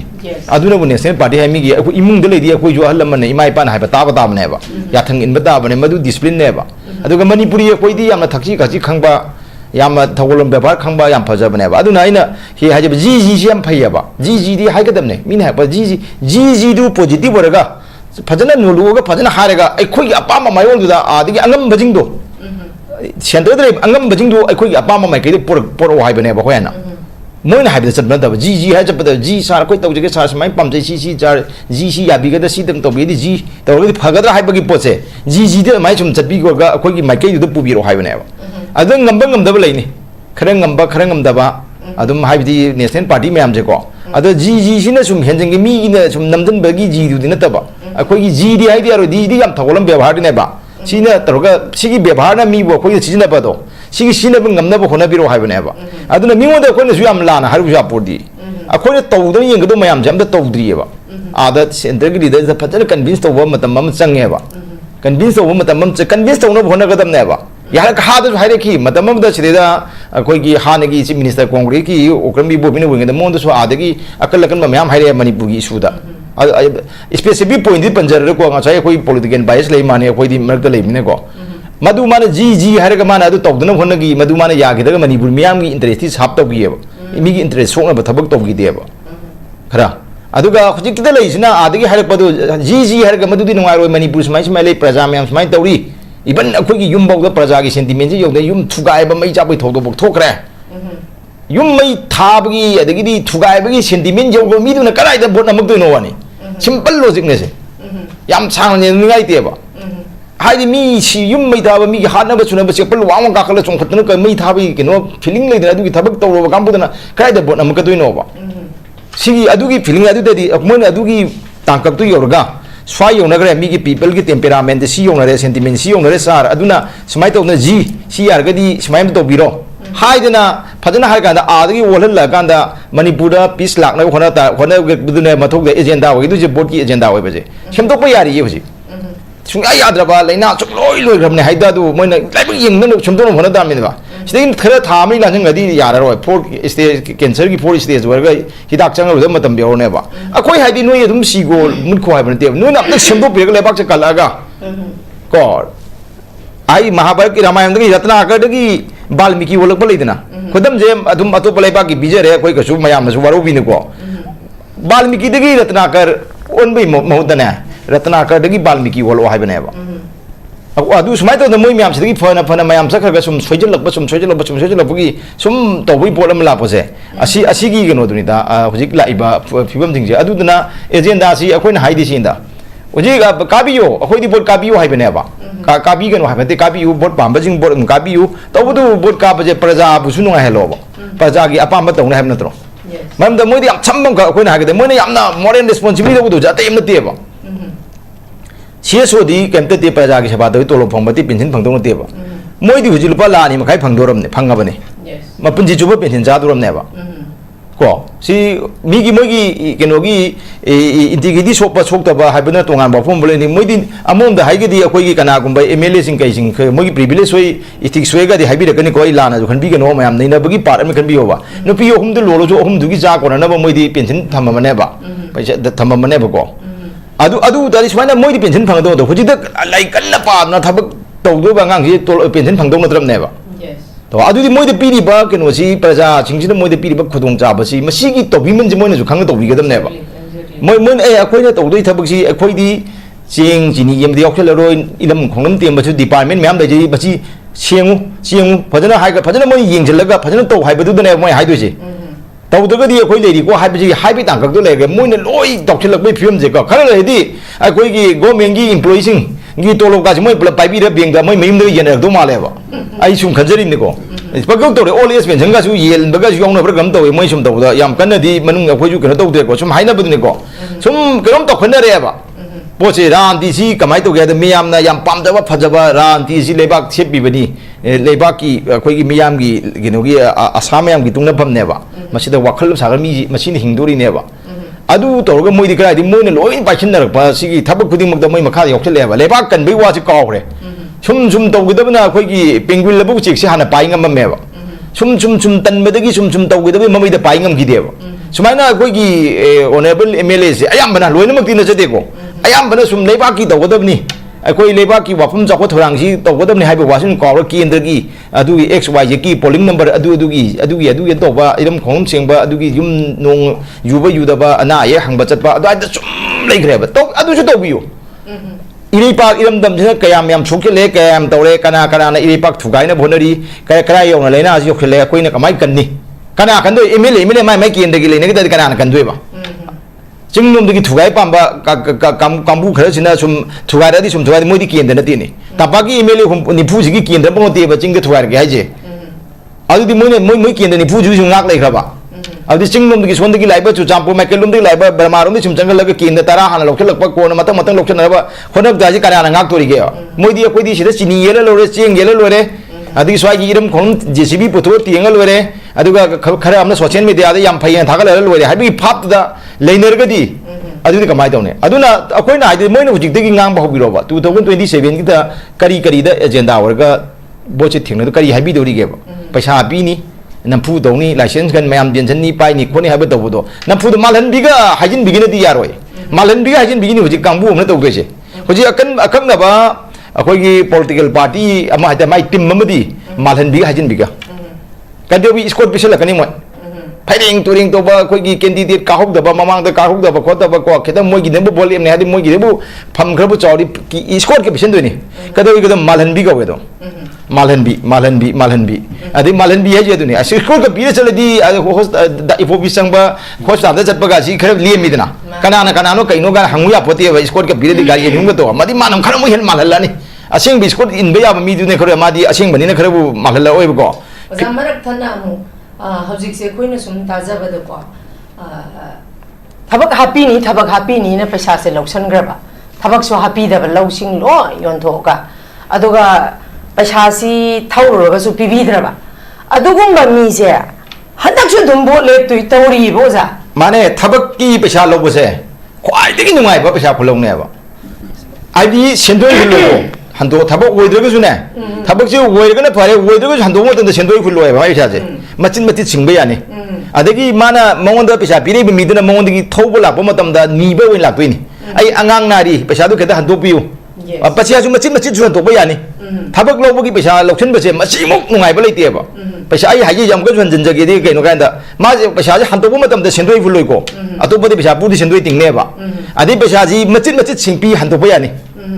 अदि पीबा मतमदसु वसागी अबि पैसा हंदो ओना लापि म्यामदो नीबदो लाक्तोइनी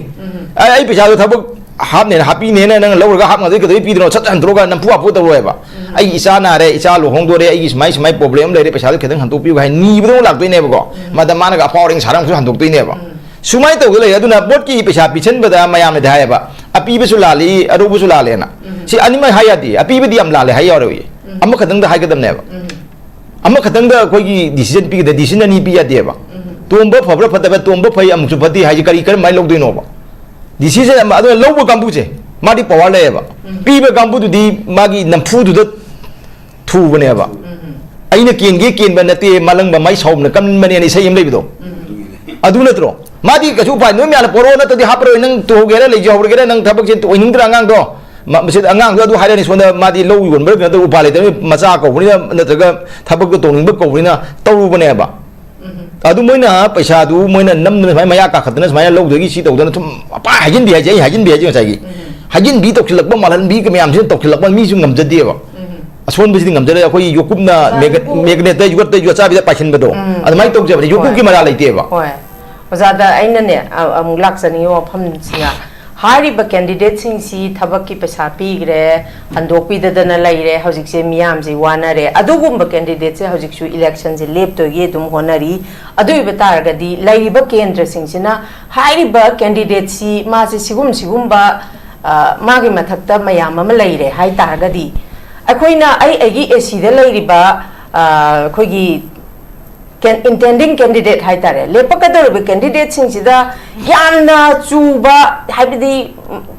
amot pa amna leiba mi sing du di akhoi ju tangai phadana manipur se awon ba ma porake hai taraga di tangai phadana leiriba ac du gi khoi club ki mi sing se pulak committee ma sema kan de hais masidi yara ro he si mi sina mayang di sen ha laga tawriba mana amuk su bol le pa di lebak se kari yam luri se local club amadi local da leba mera pai bi sing sina vote ki matam da kayam mating phudu pang ngam ge ha wang sine ba ai na mang da haji do pesa pi ba ji da pesa pi ba su la le lo bu su la le ba niwam da di adu bo ko na ama khatang da decision pirak ba gi wena di adu bu du da khara hena responsibility fix to wada mane accountability do mon da fix to wada ba haja mane ba pesa pi bu di krai di ain gi ming da social gi ming da di krai chum do na chum ba bu di ko adu ba ama na ke no inda local club sing se loina mon te local club yam pa ba yam tam jini ngai wei ba state level ga ji pu ba ya ga da ba local club gi phaja ba functionary myam le ba adu ba ayam bana jam da 90 di local club sing si senjau pa ba candidate sing gi ayam ba worker wei ga le mai da pai bi ju wei ga le ba si ne ke no le je a swai da ne ba ko gi local club na le kai da paisa yen ba thing ba khot ba ga hai bi je ngam dri je kai gi moi na yok chulu dra bok da ko adu gi ada di club ki leader sing se local club ki ayam ba loina mon te ko ayam ba local club ki leader sing si moi si candidate gi akan ba worker wei se yam samada september la ani september tha se irapot ki thabum mam bang september tha ji akoi local club ayam bana pangthong na dui se akoi irapot di se pangthong na kane ba irapot budi nungsi moine phidam wangi ikai khumna ne ba tawbudu irapot ki thorom du da moine pangthoi je kaudoi si na kun ba candidate hoji ki ka ba mla ke ki si kauraga sine dai phaman doi ne ba lising tranga gi kun gi ai akoi na pikna paisa tingan na sillaga wagi wakhalon da ngang ba ngamba khoi gi maru ne le party da le ri ba ko adi oja mayam dai irapot ki maram da khang ba lari iba mayam dai ga moi je kaura ngang halwa ba le kai du gi mla we bai minister we bai na daga no candidate we ga da ba bo le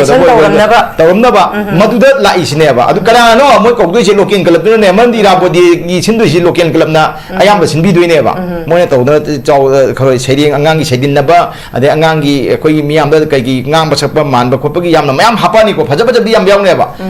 tawbudu bu thorom gi mapung da dai phang doi ba hoin pa jen thok da ni pa du di mla do na ta ga mantri do na ta ga candidate we ga da candidate su khare ina khun di ya ro moi kok de candidate la re ba gi platform phang we ba kano da khoi gi si september lak to re ko hoji august ore dina next month september sida du u ne ba adu na sai gi local club gi adi gi mera pai bi si candidate pai bi won mena yam doi ne ba akhoi gi loina mong na te ko khoi mera pai phidam le be imai pen ji di khoi ikong na khurum jari ba adu mai mai bel di thona phabi mem adu modi yam jade ba mera pai bi gi yam seng na loin politicize to re candidate pai bi ol mane yam chalak ba je se to ne adu mera pai bi aching ba kharam di le je adu modi marai lai je ba marai lai je me nom gi lalo itik cha ba labu kum ja ba mingon de gi le tala re imung puna ho da mingon de sendoi ka bi puja ba adu gi sendoi sing bang ngam na phona ja ba to da magi punsi gi lan phalam ju thengna ba du na ma na di magi mating du se jara ba mera pai bi freedom na ba mo ba ima do adugi di magi freedom da madi mating pudong ngam jade ba sonda magi sondi struggle punsi struggle mayam dai bina imung manung family struggle kai kai lai tala gi mayam da lai me tawje adum ba senga mera pai bi mayam ji mafam ji lerek de ba information we ba mangam de mobile pa pa madi smartphone pai dam bina ano no i pau pai ba swai de si tawre si tawre khangje de ko ma de thamoi de yam chenga ba adum ba mayam dugi mera pai bi mayam dugi mafam ji hujik si lerek de ba akoi mera pai bi lai lai su di haiba de mobile smartphone pai ba imung khar paisa pai ba ko pa adi MLA minister na juna daga MLA minister gi worker kan ba jingna phone ga tak paina ngam ba ko WhatsApp call dore paina ngam bi WhatsApp da thana re paina ngam ba mi sing sina ayam ba yakchilak pase si mayam dina mera pai bi si loi dominate tok chele ba si sina hujegi akoi na bota kalap sungai si local kalam da si sina si gi yawol sina hujegi akoi da sai mani power muscle power hai je heta na phule ta ba moi ga khitang haire ba si chatli dina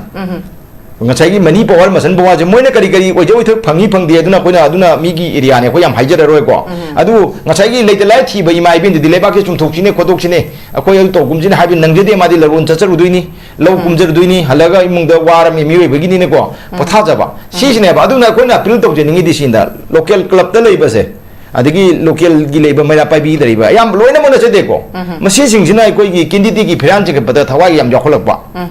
ako nundang na mera pai bi ba yung din na candidate ki maim chatpi hadi sagon du sum punaraga di yaro mera pai bi gi khar cheng adum leiba adu mi ni na ai si mera pai bi president oire natraga secretary oire ai si club ki president oire to secretary oire so ai khangna dana ai yang na ai gi candidate tu ga ai nang na dana mari mata oire dana ai si ma gi board si tangai phana chen da ya de hadi matam khara ai pham do do bam sin na bi wo hadi mera pai bi hai institution mera pai bi look se masi ta cheng na club su di ta cheng thambam change ba aduna politics tawba pamba mayam politics tawge hata migi magi kalap tu paja thamamaga masi chen gro secretary to president do magi haising badu ni darka woi je ko adum ngang ro ma kindi di em yaw ga khoi di keno to na haimate ba mana thadop piram mo ba magi phamdu di thadop piram mo mek seng seng kalap paji laisang ne ba adagi di mera pai bi se laisang ne ba laisang do seng seng thambiro ma lai sebari wori di masa du sing wei bum change madu asonda kindi di dam chalu wadi am chonda mung chang badi phajade dana admai to bi adu dadi manipur da hujigi phajaba leine ba adu madu kharga sum chorak padane sine ba kone chorak pada kharga kone hujig manipur da wari se kindi de phadda badu di acha MLA phadda ba minister phadda badu di sahi manga le sindu boya ba koina akoi worker phadda ba se voter phadda ba se si singdong ba lambi si ne ba koina masi jo koina masi thi bam chang si thi de ba yaro ba aduna voter phadda ba je elector phadda ba voter phadda ba je krai ba ko ga ka da mayam na di akoi gi asam dong chala yu khata ga madong chala kha paisa khar law amadong jak chak ke ni di gi ben chala chak cha amadong chala ngal am daw set pa hai ba kambu um leidna flying ga bi do moi du na ti voter phadda ba di moi di yam phadda ba na ti ba khatang phadda ba ne ba moi di yam phadda ba je kamai hot ke de ga kanda leikai du leiba ina kara khunba sagai na tei chawba lai lai su heiba mi sing do matam punamakta adumba leikai ini gen dan da yong like khare sagai na tei chawba khare ina kara khunba lai lai su kara heiba ni pa do mana wakar wo du je mana board pi du je moi gen da kwai di matik ja da mi ne board pi ngone kari gina ida mo da advisor o hin bagi mo da oja ka wi ma bu wang thakal hai bagi da ma nungai da to bi yo ini gen da di bi yo adu tadi voter phata base moi kana influence to duri ge ba ngasai amada chak charu ba khoj ba flying ne ha ba myam di akoi na sini harga khatana wai charaga gyan ta ga ma di makeup thropu so ya ba ngasai gi khara lekai da khara mayam di khara wang na le ra ba na khara panna sajai so sagai chaw le ba lai ka khara hai le kana na mo na pokta bi duri ge ba aduna decision ji smaina voter phata bai che moi du ne ba moi du na khana le ba si khalak ba mi kup am chang ye ba adu moi du ne akoi kalap sing sida lei be mayam jin kalap loina mo te kalap yam phabi yam yobi ko la namu artha jatbi gini ko wan thok jatbi gin lobi gin ko kalap phara kalap sing da kalap aran ba kalap to kambu du ni kalap ki thomi sing du ni ko kai je adu ki kambu sing du ka khetang masina mai wol lam da la kan da ne ba sai mani power masan power ki wafam je wahi se ko sil le ro ba wahi am le mi se masi gi li cha chi am pin sa le kana tro mi ko jai je smai to mi ira bo de ga si chaw ni sei no mai ga to chang to kana bi bi sa di ira po di gidung de yum da chagal pa yang khai chama kun tha ang ma khai ba di u dre ba chief guest among mo hen torga hidan han ba na ta bole ko de na khun ba ni torga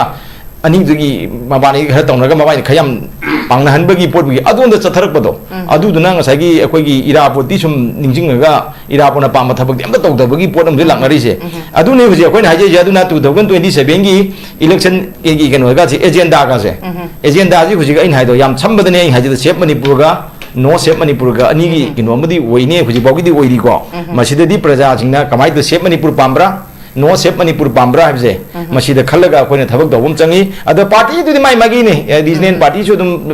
gare lai kana rakani mai mai khara dum kana rakani ko sum haibi bani BJP ne mone yam na he na kani congress ne yam kani adu di mi haibam thokoni regional party ne haibam thokoni adu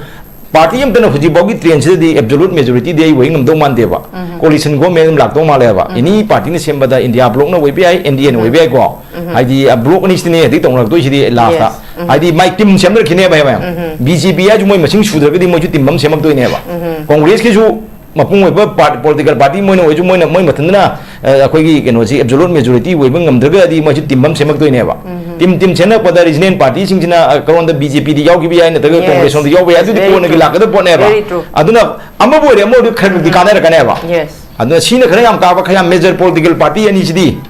akoi gi keno ne congress ka BJP ga tawna to ne BJP gi alternative si congress ni congress gi alternative si BJP ne ba aduna hojik da mapung wei ba opposition si manipur da congress na wei bana adu moi di ka da ga opposition party di ka da ga moi ji akan ba strong alternative ne sem uttaba ya de ma da bramata aduna congress na isu khuri ma moi kan kan law rai se haidi BJP ne kai mu kienta di akoi na pai gi ne ha ba se moi di utta ya isi di opposition gi ni bom ne chana bi ne ba aduni da hojik lai nei phibam sing aduna haidi lakada bi election jida khara ga dum taroga coalition di dum lakna ne khali single akoi larger winner baduna aduna winner amani dana aduga absolute majority du wei ngam na da mina dum group khadi lang adune group ki lal ma ju wei tu ne vote matung da aldi akoi ne ani mo pam de ga yaroi matam da aksai je maching ji congress na ju government semba ya bi number lektra ba BJP ju government semba ya bi number lektra ba regional party na sona kharam di pai ba moi ne yaw di semba ya ga do ba moi ne ani mo pam di na vote han busung ya roi ba matam am da di aduna hewa ani ji khara pam da ni simak da ne regional party sung amadi dum pulak ne matam ma da ada mai tham jage thank you very much sam chumba ofam ngak tani ga thambiri sina kalamarom da khogi phattaba voter haiji ojana kalamarom da khoina sum ujabata anauba intending candidate tholak poiro hanagi bu oiro vote lepami voter akhogi candidate sing dagi paisa khaigani paisa lawgani haibagi wakhal sisu adum layeba miyam sida imungi kainoma thokpada kainoma tawbada vote pule hadi yaw sangdo ro thabal bu chong e vote lepani haibu lepkani haibani mangon dai su khairu je khare yam sigi kok sida dum laigre haba aduna makhoi si afaba voter da chandra baneba sumain tawdana adum akhoi se vicious circle lam da dum yerunga yenaw ga kana na hali haidana dum sumaina ngaudana dum leire aduna hojik lak chani se ei oja sanjoy de lak chage oja sanjoy nakalam rom da khogi tamil nadu gi khogi tvk gi si regional party ni mangonda modi BJP RSS ka kanam changam bonde adum kimatik strong oigraba whatever mana atin ba matam khara sida mana honga la iba yengo mandir dagi paisa mayam do hospital da layeng bangam da sing da pi da khotana tawge haina tawraga di ngamme ba ma adumaku hojik se DPF su yamna nauriba dugumba khogi political party makha regional party makha oibanina masida oja hogi hojik expectation da 30 mukti leire hairi adada oja nando na haibi gi badumaina masai chinghainer ka doine ba BJP dai shu congress tagi shu aduga hairi banga sagi number game du da lakpa matam da dum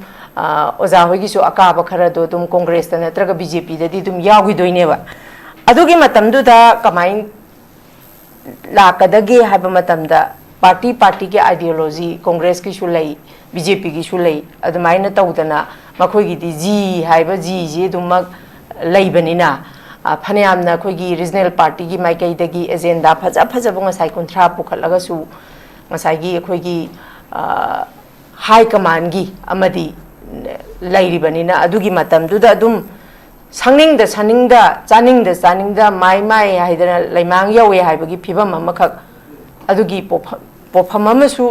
खोगी DPF की लोइमक काबंगमदना माना absolute majority फंगदना कागरगदी ओजा होइना पामिसी थबक ओइना ओनथोकपदा लाइगनीबा नत्तबेदा खजिक तौरकांदा ngसागी sarkar ma semna bhona badadi number game da semakadwinina collision oina oigiba targadi masagi DPS na tawningami ba thabak mayam si su adum masagi BJP da oiro BJP ka seminar ga su BJP ki machudo dum churani Congress ka oiro Congress ki machudo dum churani adu matam dane ba masagi adum DPF ki agenda su mafam na matam na dum compromise tor ka mangi doise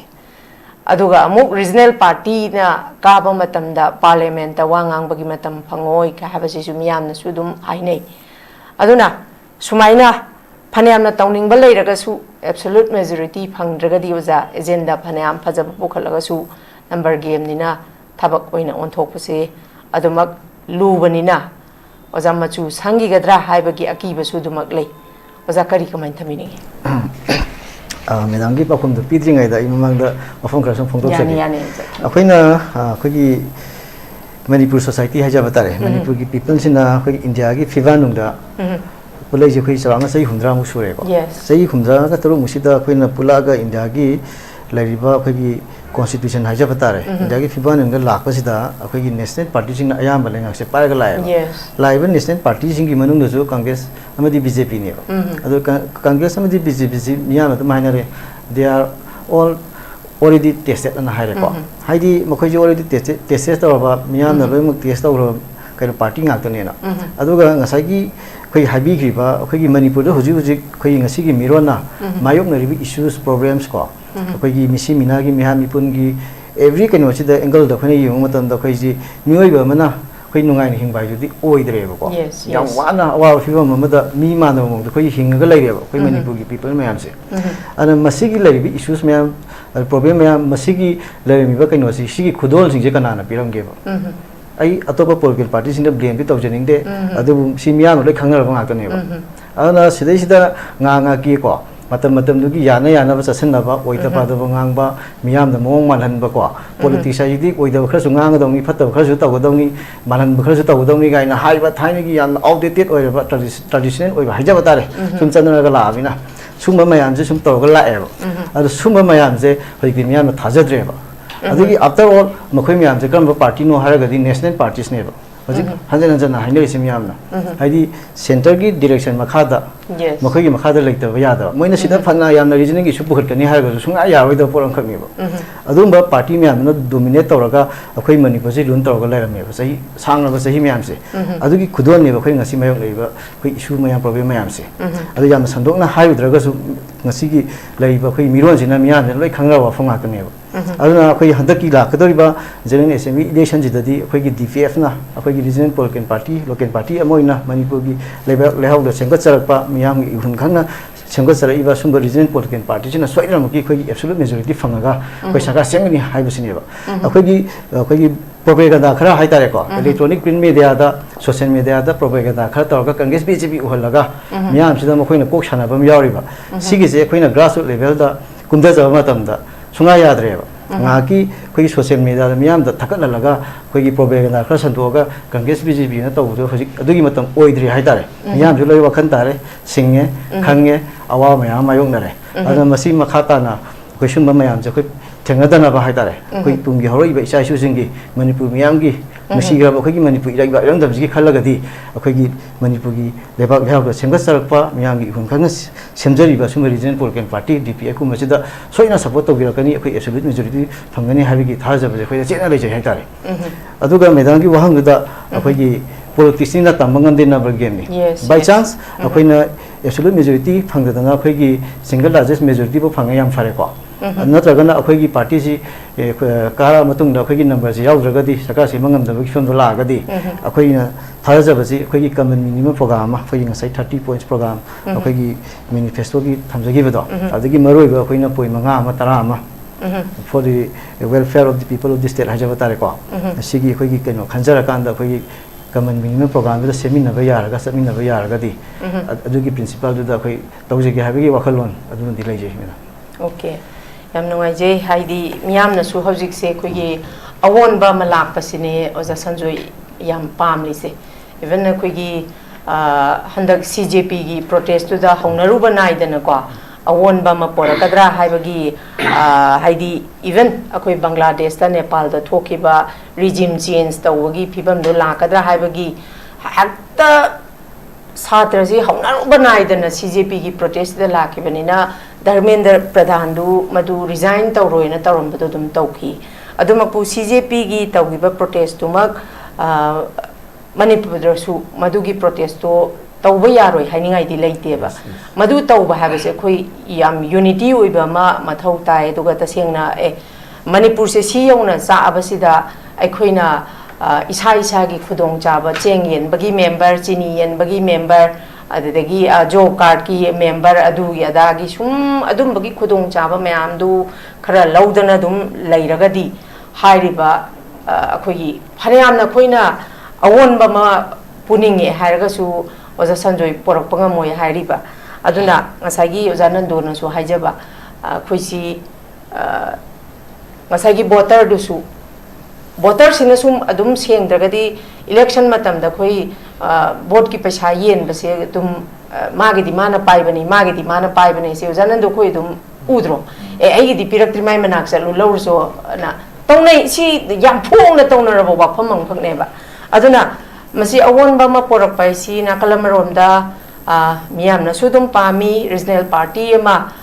na yamna kangkhala kanda lebak si Manipur si regional party mana palakanda awon ba Manipur ma porak pase miyam gi manglani masi oza warau biroi ko masi ai political BJP pam da ba adu pam da gi wanate esa Manipur gi macha ama oina esa Manipuri ama oina hariba BJP ki experience ko yengjare Congress ki experience ko yengjare ba aduna regional party amagi experience ko hojik yengningi ba masi su yengbada ko tangai phadabra na dum khalle masi gi awon basi su dumak haidi adum matam gi ko hojik ki laiba youth mayam sina hojik na hawai gi akhoi gi matam da di election se electoral politics se kaino khangam de hojik ki youth ayam ba ko electoral politics se kaino habse they were very aware and sensitized oire aduna ama magi Congress aduga BJP adu atagi wafam amatta natabada economics phanayamna khoi ki lairaba laibak oisanu ningthau palingai matamda India dagi hana vote tawriba dumba lam khoi ki lamdam amakhakni adu ibatargadi iromdom himjaba ngamamba dugumba Manipur amakhak oiramba do India gi phibanung da changibadagidi ngasi se adumak akhoi samasya se dukkimatik yame adumak pu purakpo oisanu awon base purakpo oisanu akhoi yengminersi akhoi masi chu dum matam gi oina ai oza Kennedy dum laksage oza Kennedy da ina laksani boba phamji oza Kennedy akhoi gi election si tawkhraba matung ka khraba matung da su ko akhoi na thengna jabasi nomination file taw matam da magi marksheet aran ba pamme adigi SHC seran ga turan ga hapame kholam se tawdana vote ka khraba midugi mathakta akhoi test tawdana tawbasi akhoi adum thengnai ko adu ibeta gadi masigum base thoktanaba akhoi se aware yam oiba mama thau taeba hariba misaksi ngasai hanjan thabak happy ni na paisa lauraga paisa jo handoktraba midu dabu amuksu lakadarabe 2027 se election lepakpada maonda vote piradi loirene adai da dum loirabani vote haido abane adai da dum adu da natana amu nomination file gi ena panjare ise nomination file tawada ko yauriba declare asset sing adu dagi ahen ba lan thumse leiramba thengnarabadi ko madugi chabasu masing yade adugumba miyoi singsina adu khangdene khoigidi criminal case leiba mayam su dum election lepisine ba aduduna sigumba mayam se habidi MLA amagi mathau si assembly da lo semba dune boza tangai phadana awonba ma porake haita gadi constitution da yauri ba semgraba mayam se koi khitang reformation tawba ma mathau ta droza masi until and unless masi reform tau debauti hai ba mayam akhoi swais de nungti launa ragasu change tau ba ngamaroi ba ngasai gi nomination file da adu kadar tar hapchala ne aseng ba thibula adu tar ne adagi ka laga dam case tar ni adoi taragadi MLA magi mathau si assembly da phamaga makhoi si law semba duneba adoi tardi law do semba taragadi hana leirami badu dagi masidi chatnaba yadre na hai taragadi akhoi si yamna moral value oiba masagi isada kaino kari haini isagi political will leiba misak ama oirakanda assembly da phamakanda law se semdok semjen reform da kanda akhoi leiriba any BJP na pangera amana bu pangera darkar oiriba misak tu da koi yaubo se natraba akhoi adagi ji na toise hek swaidagi manipur gi mi ama hek chatlaga memorandum pisaluba matamda noigi representative singdo only pasani balakpa natana manipur gi issue singse darkar leiba unagadaba mi singchida issue se thamde habase hayabane ba oza adu batagadi MLA magi mathau si assembly da law sembaduni constitution da semdok semjin sendok taba yadraba yaurabadudi phanayamna khogi Dr. Ambedkar semamaga su matamga chunadaba yauraga diusa semdok puje mathau tadro amendment yes adui tadi sigi matangda uza adu natragadi until and unless akhoina reform on ba ma pam harga su masagi congress ki su ideology du da dum chu gi doiba somda congress ka DPF ka chamina rasu adigi BJP ga BTPF ka chamina gi tarasu oza kari thambini si matangjida yam baze adu mani sai ene so khanjaram base sai madam na habido ko je vicious circle am le hai si kaino ni ko gi public memory is very short aida ko gi thani gi politician man si moina khalle ba ko sai eng bot me ada hoi sai manga se sai mari makai tumo doine sigi ne hoi ne ka den nang na ba hoi moi thola doine hoi paisa thada ba lambi hoi na kai dau leini widow gi pension piba gi adagi keno gi an leisabi ari bathi bagi achigi sum mayam adagi acheng yem yaw leini moi siloina aduga development toroi bot me ada eng utchai rakani ana akoi na haina bom lei madam akoi madam hena khang akoi me praja ne khang akoi gi politics ne am suffer torise kawai ne suffer toge da akoi gi yam no capable oiba am honest oiba dedicated oiba mijna rasti yaugde base si akoi gi phawa social scientist me ama koi Edmund Burke koi na hairam mi se are politics suffers when this capable persons ko moishna politics yarok ta gan ne akoi hogi youth sing in politics yaug dem yam baje hogi DPF ki resident feeling na mayam lai se akoi support toy but akoi now ya haining is di akoi na ha ki emotions ta chalaga ne yar do le practical sai Tamil Nadu gi panbirina so we have only 3 MPs yes ko in totality we have only 3 MPs neba whereas in Tamil Nadu there are 57 MPs yes adu koi na Manipur gi chuam bo sai hai koi na resident gi feelings to di si khangbi ba party amaga sai da koi India we have to see koi nation jan yeng batai ho ite because we are the citizens of India ne ai gi nation do or the ai gi resident feeling to di ho ite koi na thena do se first we should who is the elephant in the room to tea with the cow kanano who is the enemy ngasi Manipur na ngasi gi na ha sing sorry ba khut ta kulai pa kelai ba apang apang pa ra khum sen hana ga ekta sida keno gi ta the buffer zone akoi gi kani hani thaina gi akoi gi apaw political thinker philosopher Thomas Hobbes na haram ba akoi state of nature to the leiram ne ba where life is poor nasty brutal and short aido adugi style akoi lem ne war of all against all ne hui leise downing to ba atari akoi ne sarkar na to bi kai no sida hojik leire ba koi war of all against all hai ba state of nature gi film leire Manipur se mayam loi ubiri ne hoise akoi kai de sat ngam gi sidagi pale lan ngam dre somda asi sat ngam de mayam si haina ga koi solution di thi de ba si kai gi no koi na the primary duty of the government is to maintain yes and provide life and security to the natural ne khoida moina mana to gis ata hogi le ba khoi BJP ki sarkar sine kari tori ge ba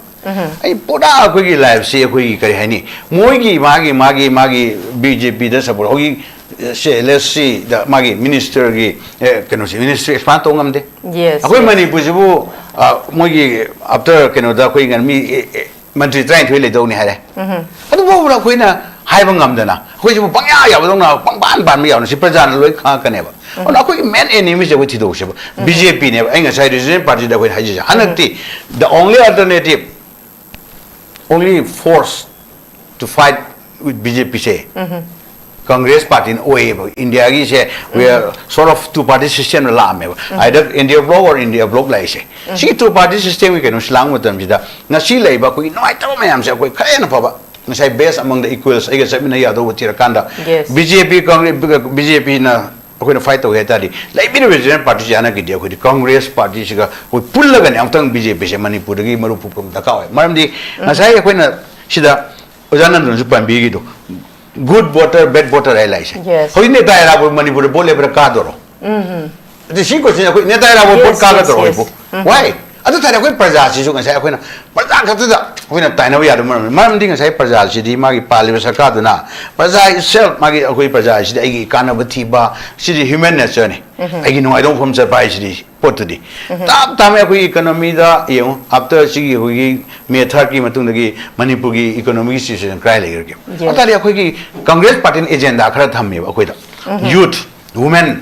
ko adagi ko gi entrepreneurship adagi self sustainable ko gi kai tawba ya ba si ko mayam ma ko si ri la kane but si pulam si kai la kane da until and unless there is a peaceful environment there is a stable government like the kan adu pot mai dri loina kana ro heba on a first thing first I am leba on a Congress thing I have under the able leadership of people my han mama na koina tested high we gareba yes you have tested Congress to test the one I present ugi buduri yes it will be no ba thuina hage dudi akui test of mandi na se ujana ndo na mayam thobu ki thabu lamu be ujana ndo maram ngang ai se ujana ndo yum do le mo ya sanjoy yum le ai yum le am ge ba kana mai maram ngang we ba ko akui ngasi Congress na we have akoi na tawam thakwa akoi slow re baza gi damak ta apaspa gi da oiro monora ni ma akoi thekna ba mayam do hogi so mayam thenari yes responsible of India parliament na akoi gi Manipur gi posi lang matam da di ngasai akoi na ngasai haji da muka na jab da we have to find out who is the enemy is kind of BJP because moi gi di university da hogi yo ngana ABP gi thaji na mo honari ba mam di they are akoi na loina khange moi gi like same magi Nazi ki constitution do BJP constitution samana pone there's a detour ne Nazi ki ana moi say Jews halaga go loi gi ga go wakhalon dra kuki je hoina ha to or mai te ana ga sina ko loya wonte moi to madam di how many that's ko mi ke ashira ko mi hanare je khangdoi no modi na ta ri kai no ami sa ta ri kai no article 355 hogi thamjili hai ko in the name of protecting the national security from foreign aggression haidana simma mayam to go se hoi si only Congress can fight back aduna regional party ki lebi be chen lao sing mayam na su hanak gi sida ko mayam se Congress yogin biro punna ongtang thena ga hayeng adu ki manawa common minimum program do ko chamina se mayam di Congress ki ideology ga BJP adu they are right wing ne moidi BJP is right wing ne ba right wing ki policies kai no Nazi example PJ duni auna akoi na ngak emotions ta ko ekta hanak ki irang sida koi Manipur baja je akoi sai habi gi ba Manipur nu sida bo kana yom de ma first thing da koi gi sai leader to candidate to apabo oi da bagi ne ba sai gi athikada sai gi apabo oja guru lekai du yaw mai sing sai oja na habi mo de chumna ra ji yaw bi ro ba baja sim ilakani adu yaw tra kan da di sai gi le ma thikada contractor pasha pai ba aduna oina vacuum to managing because aduga Manipur ji jo we cannot exist in a vacuum we India ki part and parcel wall lai ri mina sida ko Manipur ka ta toroga akta region na chala ko ara hayeng tawni ha do parliament da India parliament chong le ri adu karam ba ko na kayam yam na ko force ko na India ki parliament da ko gi issue si we kam na rest ngam de no ko otherwise not that we are just putting the cart before the horse ado adu mo na tarakane ba na last but not the least mukan haji si Congress na ngasi mamangi sarkar ngamam daw mayam incapable ngasai gi layambo ja birieng gi matam da togi ba toram ba ya pot mayam ma matam du gi state ki forces na hogda ba si togda ba pot to hogda ba matam du gi moi gi political leadership ta convince to ngam da ba maron thok tari bra ngam de bra mi na nga tang hoi ka ga ra jin ek tai ba soron therapy do mi na kaktang bhakti tor ya ne sa ting tho khrum le ro kana na koi ushitoi no amarom da di moise sina Manipur yon mane mai pham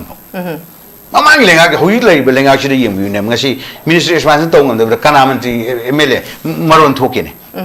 hore asi ko gure ha ka amam ko gure ha ka ni thori chingbi sana thamni asigum ba leader amarom na haitari yamna incapable oiba pajagi khanda ba moina ngasi pajagi khalam ta ga di magi phamduna lubra hui lai ba sida IDPs ke ana hoi masagi we have become refugees on our own land ऐसा इरम दम refugee ओरपसिदा कायम सरकार पारिब कांगुन ngang opposition ngasi congress obe hoi for koi ngang le koi manga khata karaga so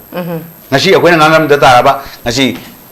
leiba project issue ji kana ngang bi dir sarkar pariba sarkar support oriba party sing su si asi akoi regional gi lakpiri beijing housing library BJP congress kano gi haibi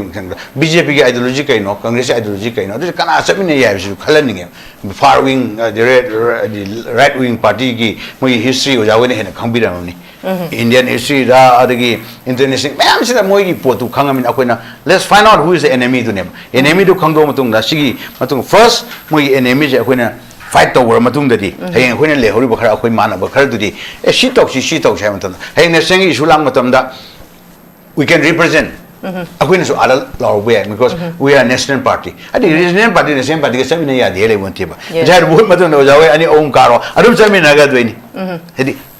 politics ki magi ke nur ngasai number game ni haibiri na samina da ba yaroi ba samina haira su aina ngasai gi ekta kari singju marak da thangjing maro yaw de pit chung thokane ba ko magi ideological kitang leanings khara leina ba party swing york ne national party da su aduna ngasai gi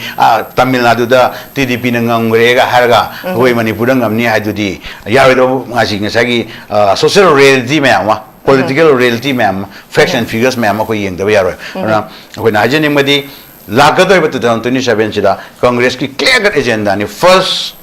akoi Manipur da sagi hanagi 2023 mamang megi mamang na leramba domba yamna intake oiba as a Manipuri amo oibi tok chaba aduga lairiba issue mayam sida illegal immigrants ko ero akoi adu loina akoi di thena gane ba hanagi leramba akoi gi indigenous ki sahi sam sida hena leminaraba indigenous community meidi leri illegal immigrant gi against the party ne hoso ana akoi na ugi udo di issue mana tari ba sa si akoi kamana na solution ji ge habdo na si government talk tra mina hayeng yam lab tre election so sida praja sing ju hanak tinga sai haru jana na paisa na ya do matam lakane ba because por khujim maki magi matam mai point of saturation leib ni na ko praja sing ji jo akoi mayam sanga ga hanakti si yengo nangi keni de ngasai panbi gi ba nomination file da chi ai candidate thokre mamang da akoigi candidate ama magi seki kai tawbada moigi adi affidavit to soibadagi court gi MLA mina oigri ne adu akoina mok sida hoi praja sing naron sing hena hoiti RTI gi matam ni akoi RTI am thai khol adu hayeng mamang affidavit sa is open to all ne mamang election da lagi magi seto hanagi affidavit compare to bio youth sing na e candidate ki mama nal bal lang mangai po de hanang la kun tha ka mai leino Dia aku question hang sih. Yes. Uja kemsan lak pada gila pak koror manga pi hai. Where is the money gone? Aku ngasih perjalanan hang sih. Si ngasih club tadi, mana apa bi tadi? Si hang ada ni without any political bias. Aku apolitical atau mikro cang ya. Aku ada sih jauh je have ina Congress, jauh have Congress tu ki. Loin pai have ina mina yadong nanti. But I have to put forward my point. Aku ini chance. Mam aku dah muka na pi bedaka oi. June 18 dah kanai party no. Toiba, adi without territorial limits, I why home the world to other talk about me try bangi, punsi become nagibato. Adu responsible Logana, Hector Bazazi Koktokrani, public memory short having a sagi. Adu we theory the Saliva Rasni she possess. I was sooner the better, she a home one proctorgadi, Manipur, she a young wagon and Aquina. Congress ki hana minusu khangraba Congress ki matamna kari toromi habidu khangabanina amuhanna Manipurda chanti hanjilana ba aduga mating leiba praja ki khanba sarkar ama thamnai damangta Congress party bu nusibira koina mathangi lakado election sidasu koina matik saba qualified oiba honest capable qualified leaders sing akogi candidate oina puthulakani masida mayamna su hedi mateng pangbiraga mayamdi nationally akoina fight tom jam center da fight tom sange akoi issue chiranga sai Manipur gi swai law yarakte we have to convince the central leaders never adui matam na national party ki my role sidi aina en hairudrasu sidi is like magi dik tawdaba ya da role tam chaw magi pivotal role mayam le to solve the problem magi koi gi insurgency bo gera akoi hogi leba keno gi ogera but Manipur gi territorial integrity da makta Manipur gi apun me saktam je kana na badi Congress na ngasi bo lep ka lai he ho ju lep ki mathang elections aduni akoi na tawdu je akoi main agenda is Manipur first magi aduga Manipur se yamna tangdu leita ba amna harmonious oiba amaga fajana nusi chana lebi na Manipur ma se akoi fast and akoi foremost agenda oigine si thamjage Okay, thank you very much. I'm Nungai Oza. Oza Huina Ozana Tambiriba Hana Kuigi May 3rd 2023 the Lairamba Kuigi Amna peace and harmonious in Lairamba Dugumba state ama Kuigi Congress ki partina Madu Hanjal Halakani Havagi Wapam Simaksu Tabade am Nungai Masimaksu Tabak oin on Torpa Nambasu Ocean Oza Huina Karigumba Mai Park Toklabadi Masi Miam Gisu dream ni Oza Gisu Adumak Manglansi Mai Park Povio Hainasu Prajagi Egi Lebashki Manipur Imalevaki Kanda Mido Aduna candidate or Emile or Pedineva My Tamu the Yautraba out of Rebana when once Kagade Mushan Kalasakani she a good Prajan Zunga behind the UPD while when a candidacy I get not taking like I live in the Ribaneva but Market Tamu the Yaudabo yes Ado Aquila Sagi Natani the polishing Amada yes I love polishing Amati I say Mangagino I know me Makaiching Rapatosha yes 125 days 5 years although I Makamasing bro you know a chicky patashing as you can't be over when the man is saying hot Torga Market Tamudu Yaw the beginning as a Prajagi I say Manipur Kubasayo Marie Irangida Kana ruling party Emile Tolaga City Adena Senator say, a quick Mr. Kaidori, Minister Kaidor, Home Minister Kaidori say, Hungry MLM Putopiro. Aduna Yaguna Congress Matanga. So I don't know Pazana, Pazaga Seminaga Pazai will Kanga. We can capitalize on Pazana, Kalibu, Wakalondo, or the Congress can give me a hope. I have to. I do get Hazard Lay, BJP Kaino talk. I have to. Away City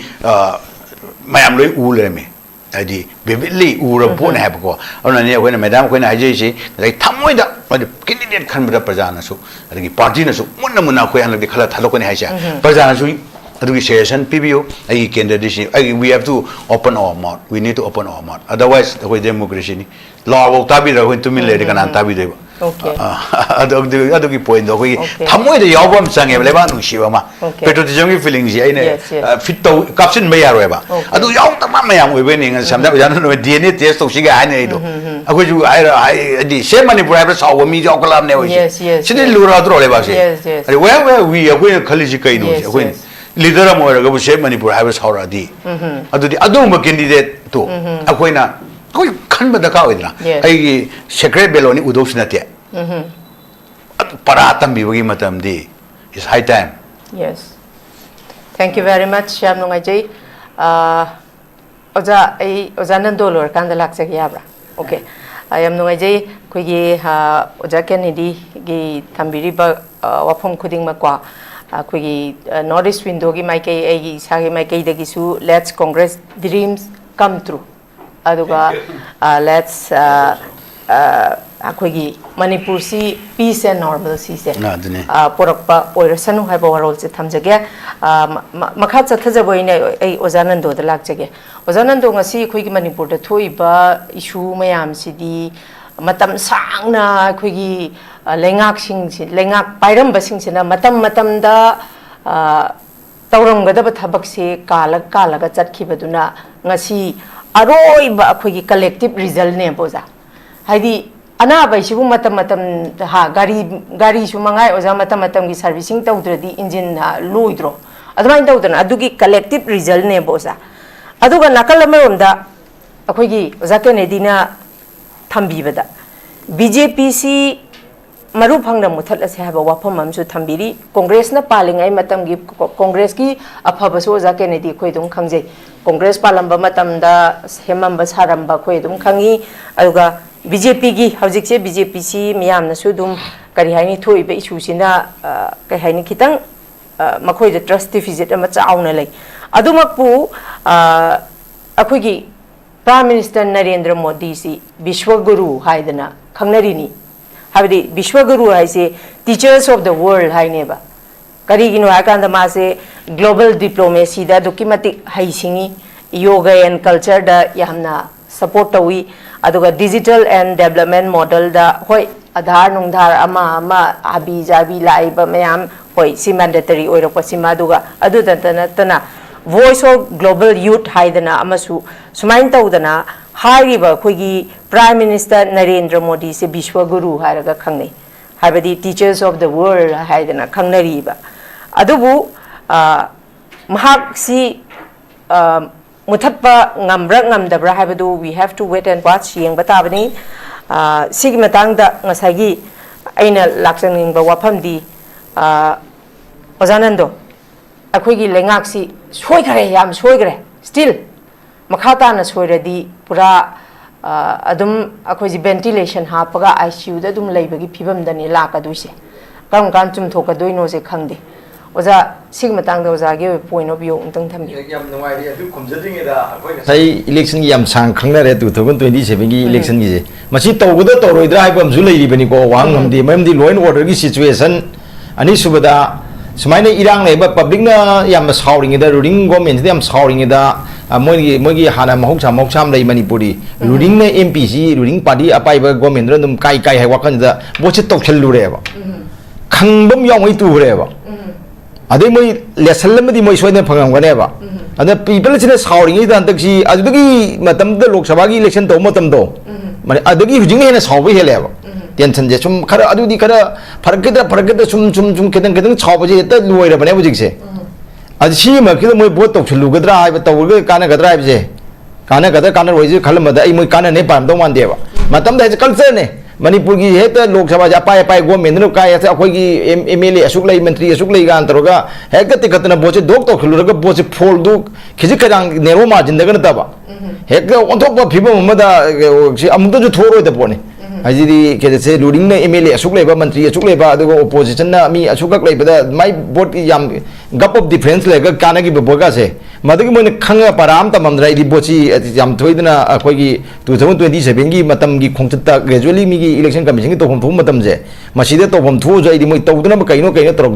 da khona pasu ya ba wafam ma khanje aduga ani sudang sai gi akhoi gi CJP gi ma irang tawda sonda draminda pradhan gi chakhi se masida mamangi discussion jo haibane masi part 2 gi thodok yam lakini political part 2 natraga keno gi akhoi gi CJP gambu yam lakane ga hajei do sida akhoi nu hujim yeng pa yai se CJP gi khongjang je CJP gi khongjang ji yamna kanbaduna maram orga dramendra pradhan je chatkibra haiba miyeng ama ani subada dramendra pradhan ji BJP manungda hibi wek leader khal aba misa maneba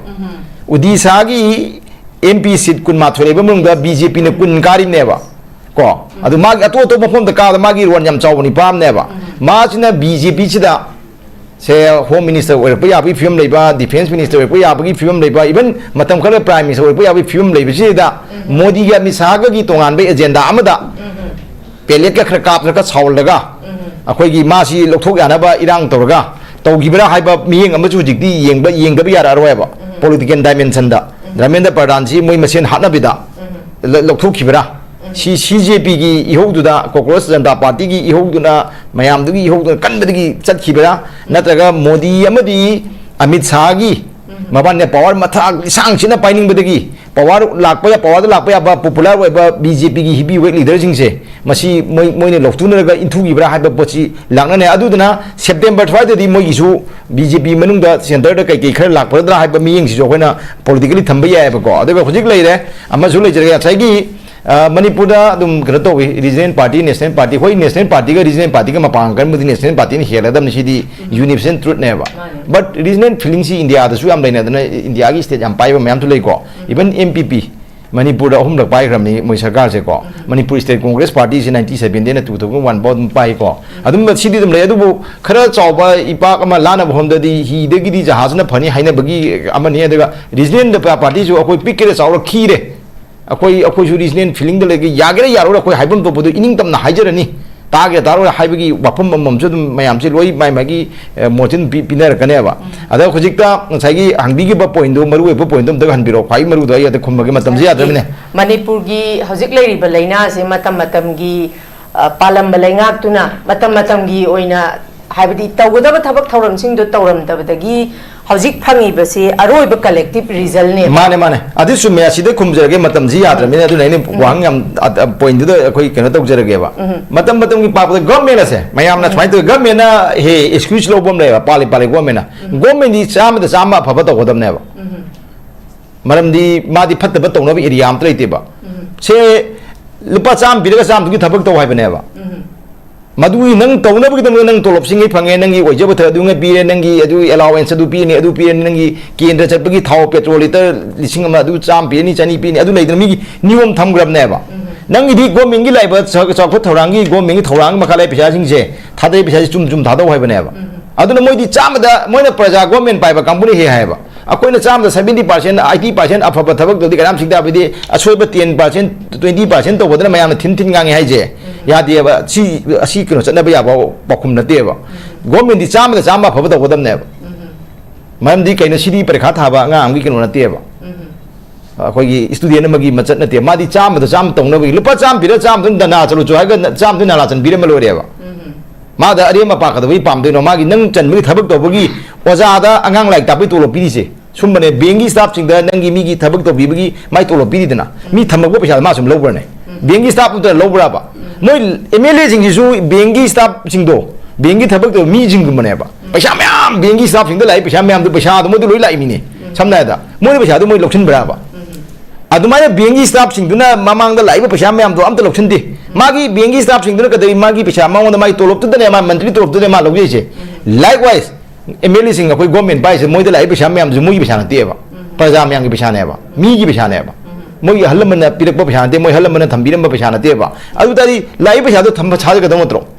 adu duna matam gi soidarak pai je loi chum me ba matam gi pali sarkar jin khar sum trogo khar sum holam mayam du gi phol ne ba adu duna nga sai test ni ti haibe wa phom ju le re adu bu huji kamuk lei bana point ama miyeng amam thamdarak bana mai magi akoi sida di amta akoi di nutrient ba jage di amana focus hai di huji kari ba se apam dre huji gi luling go men ji pam dre na hai je ba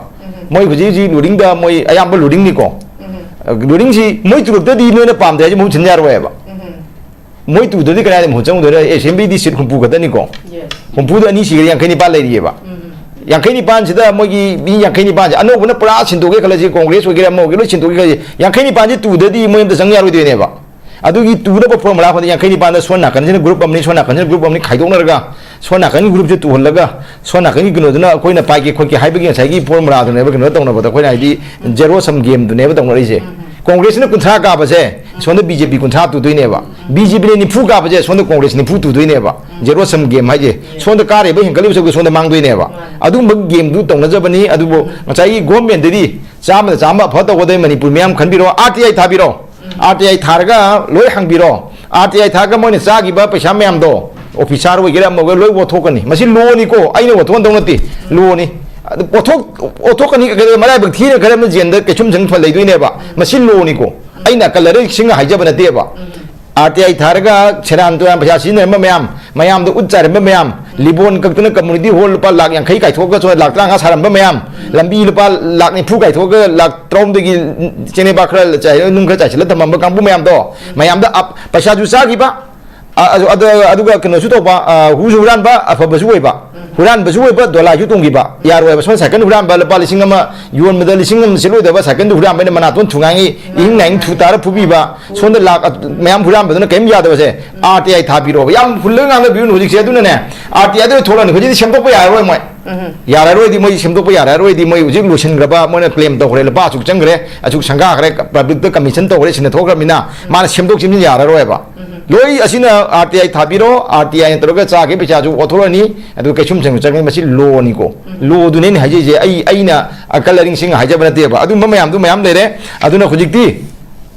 ai koi ke to si leba ki aphaba ngasai gi agenda 2027 gi election gi agenda se akoi agenda si tok tab su akoi election je hujik gi oi phium sida law and order gi kai gi mayam sina ko kari gumba tawna ra su ini 27 de to gira 28 de to gira 29 to gira to nu to su la ka do election di la ne ba only the question of time ne matam ni wa phum khatani election commission gi khongchat tu na di 27 ni march ta tai hai bo ni adu son the law and order ne ya je thuisin to re khalaju amadi la ani ko election ma la ka do election di akoi sep manipur gi question da sep manipur gi feeling da si yam sambar sep manipur lo yaw ni ko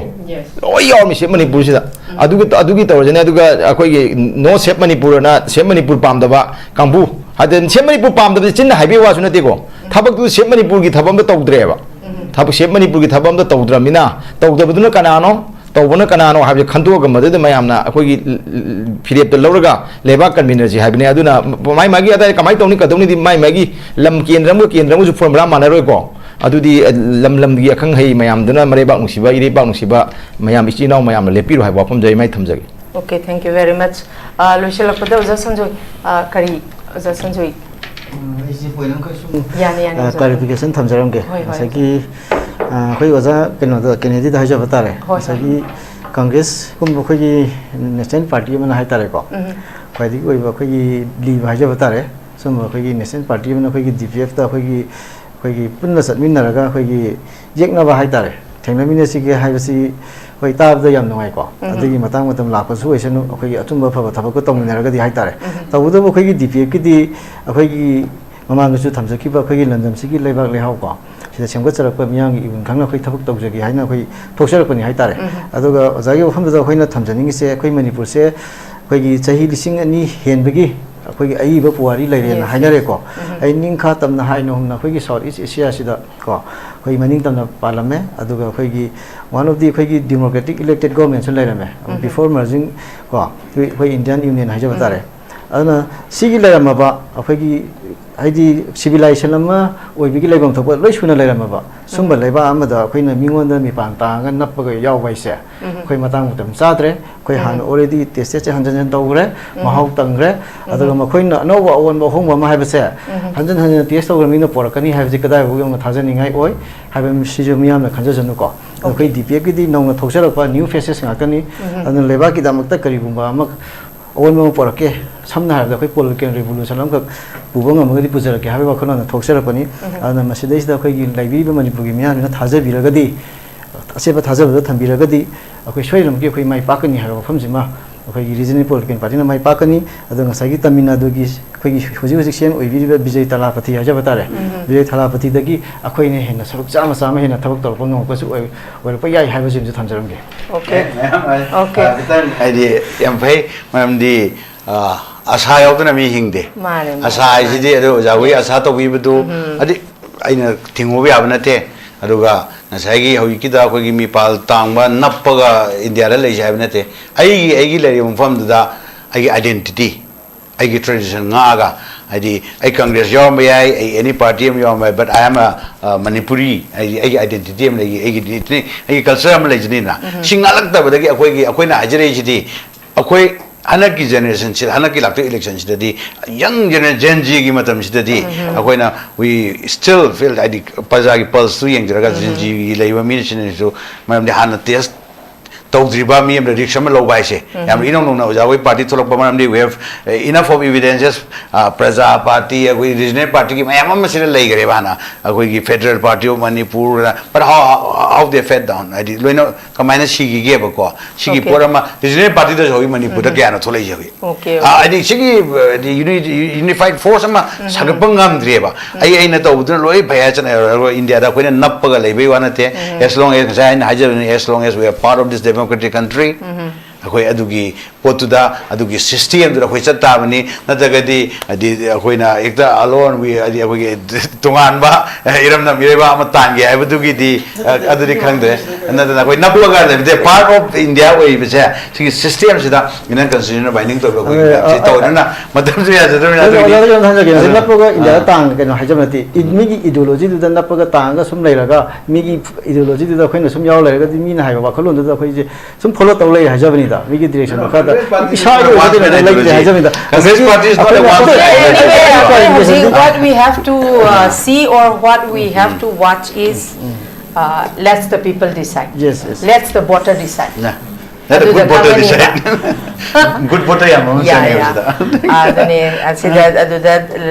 admaina loiselasi adubu ozahoy gisu ozahoy na khanbiriba manglan adumak mangphawna view akhoi gidi mayamna pharakpado DPF na afaba thabak tawre ojanando khoi dum nungai doini Congress na afaba thabak tawre khoi dum nungai doini BJP na awonba pore adum akhoi nungai doini adubu akhoi na pambadi afaba du pami awonba pami health sector education sector aduga habidi mi singsi inakhunba nungai bana yam nungai ba lairabana lairaba below poverty line dak laibasi nungai te smai tawdana haini corruption na haraba sigumba se kitang semdok semjin tawra kanda masigi war sidi prithibi sina tumdri phawba political war sidi it will never yes adumak leiragadaba adugumba war am khakne adubu time to time habadi awon ba habasi laktabadi yaroi akhoi masiga loinana tuna dum chat pa habasi mioi bagi khoi gi hongna sani hai jegi ya change is the only constant em ngai je aduga ga ya hajaba wa phamong khak loi shila pada thamjage khoi gi safe manipur oja hoi gi su safe manipur kan bane pa mi se dpf ki su manipur kan bane akhoi layman akhoi na su pa mi se manipur kan bane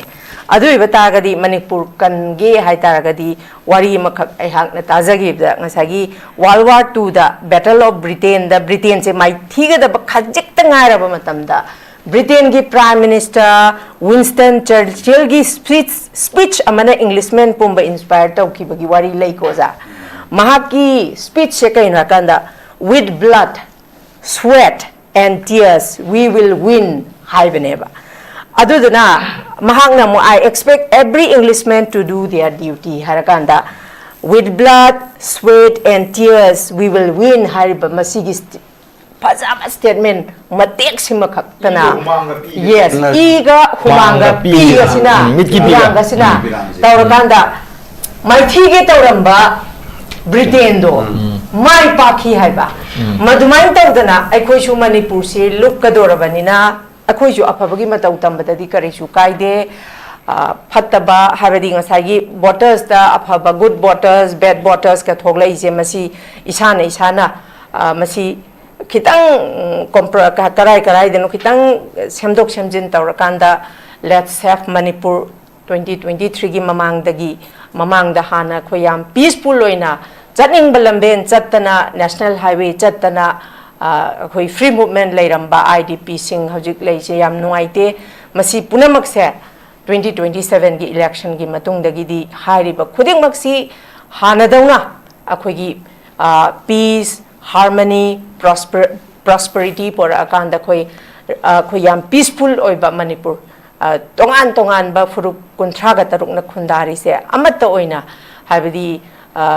lei pareng amakhaktang na lengba lei pareng se phajade khogi aduna punna lengminar kanda khogi yam phajaba adugumba sana leipak manipur haiba mingthon se prithvi gi mafam khuding makta adumak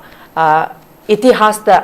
adumak mayek lana lehoba oira sanu haiba wafam se thamjabo loinana ngasi yoni miyeng tabiru khai punam ki mafam dagi kainana ba yathang ni jari till then take care stay safe and good night.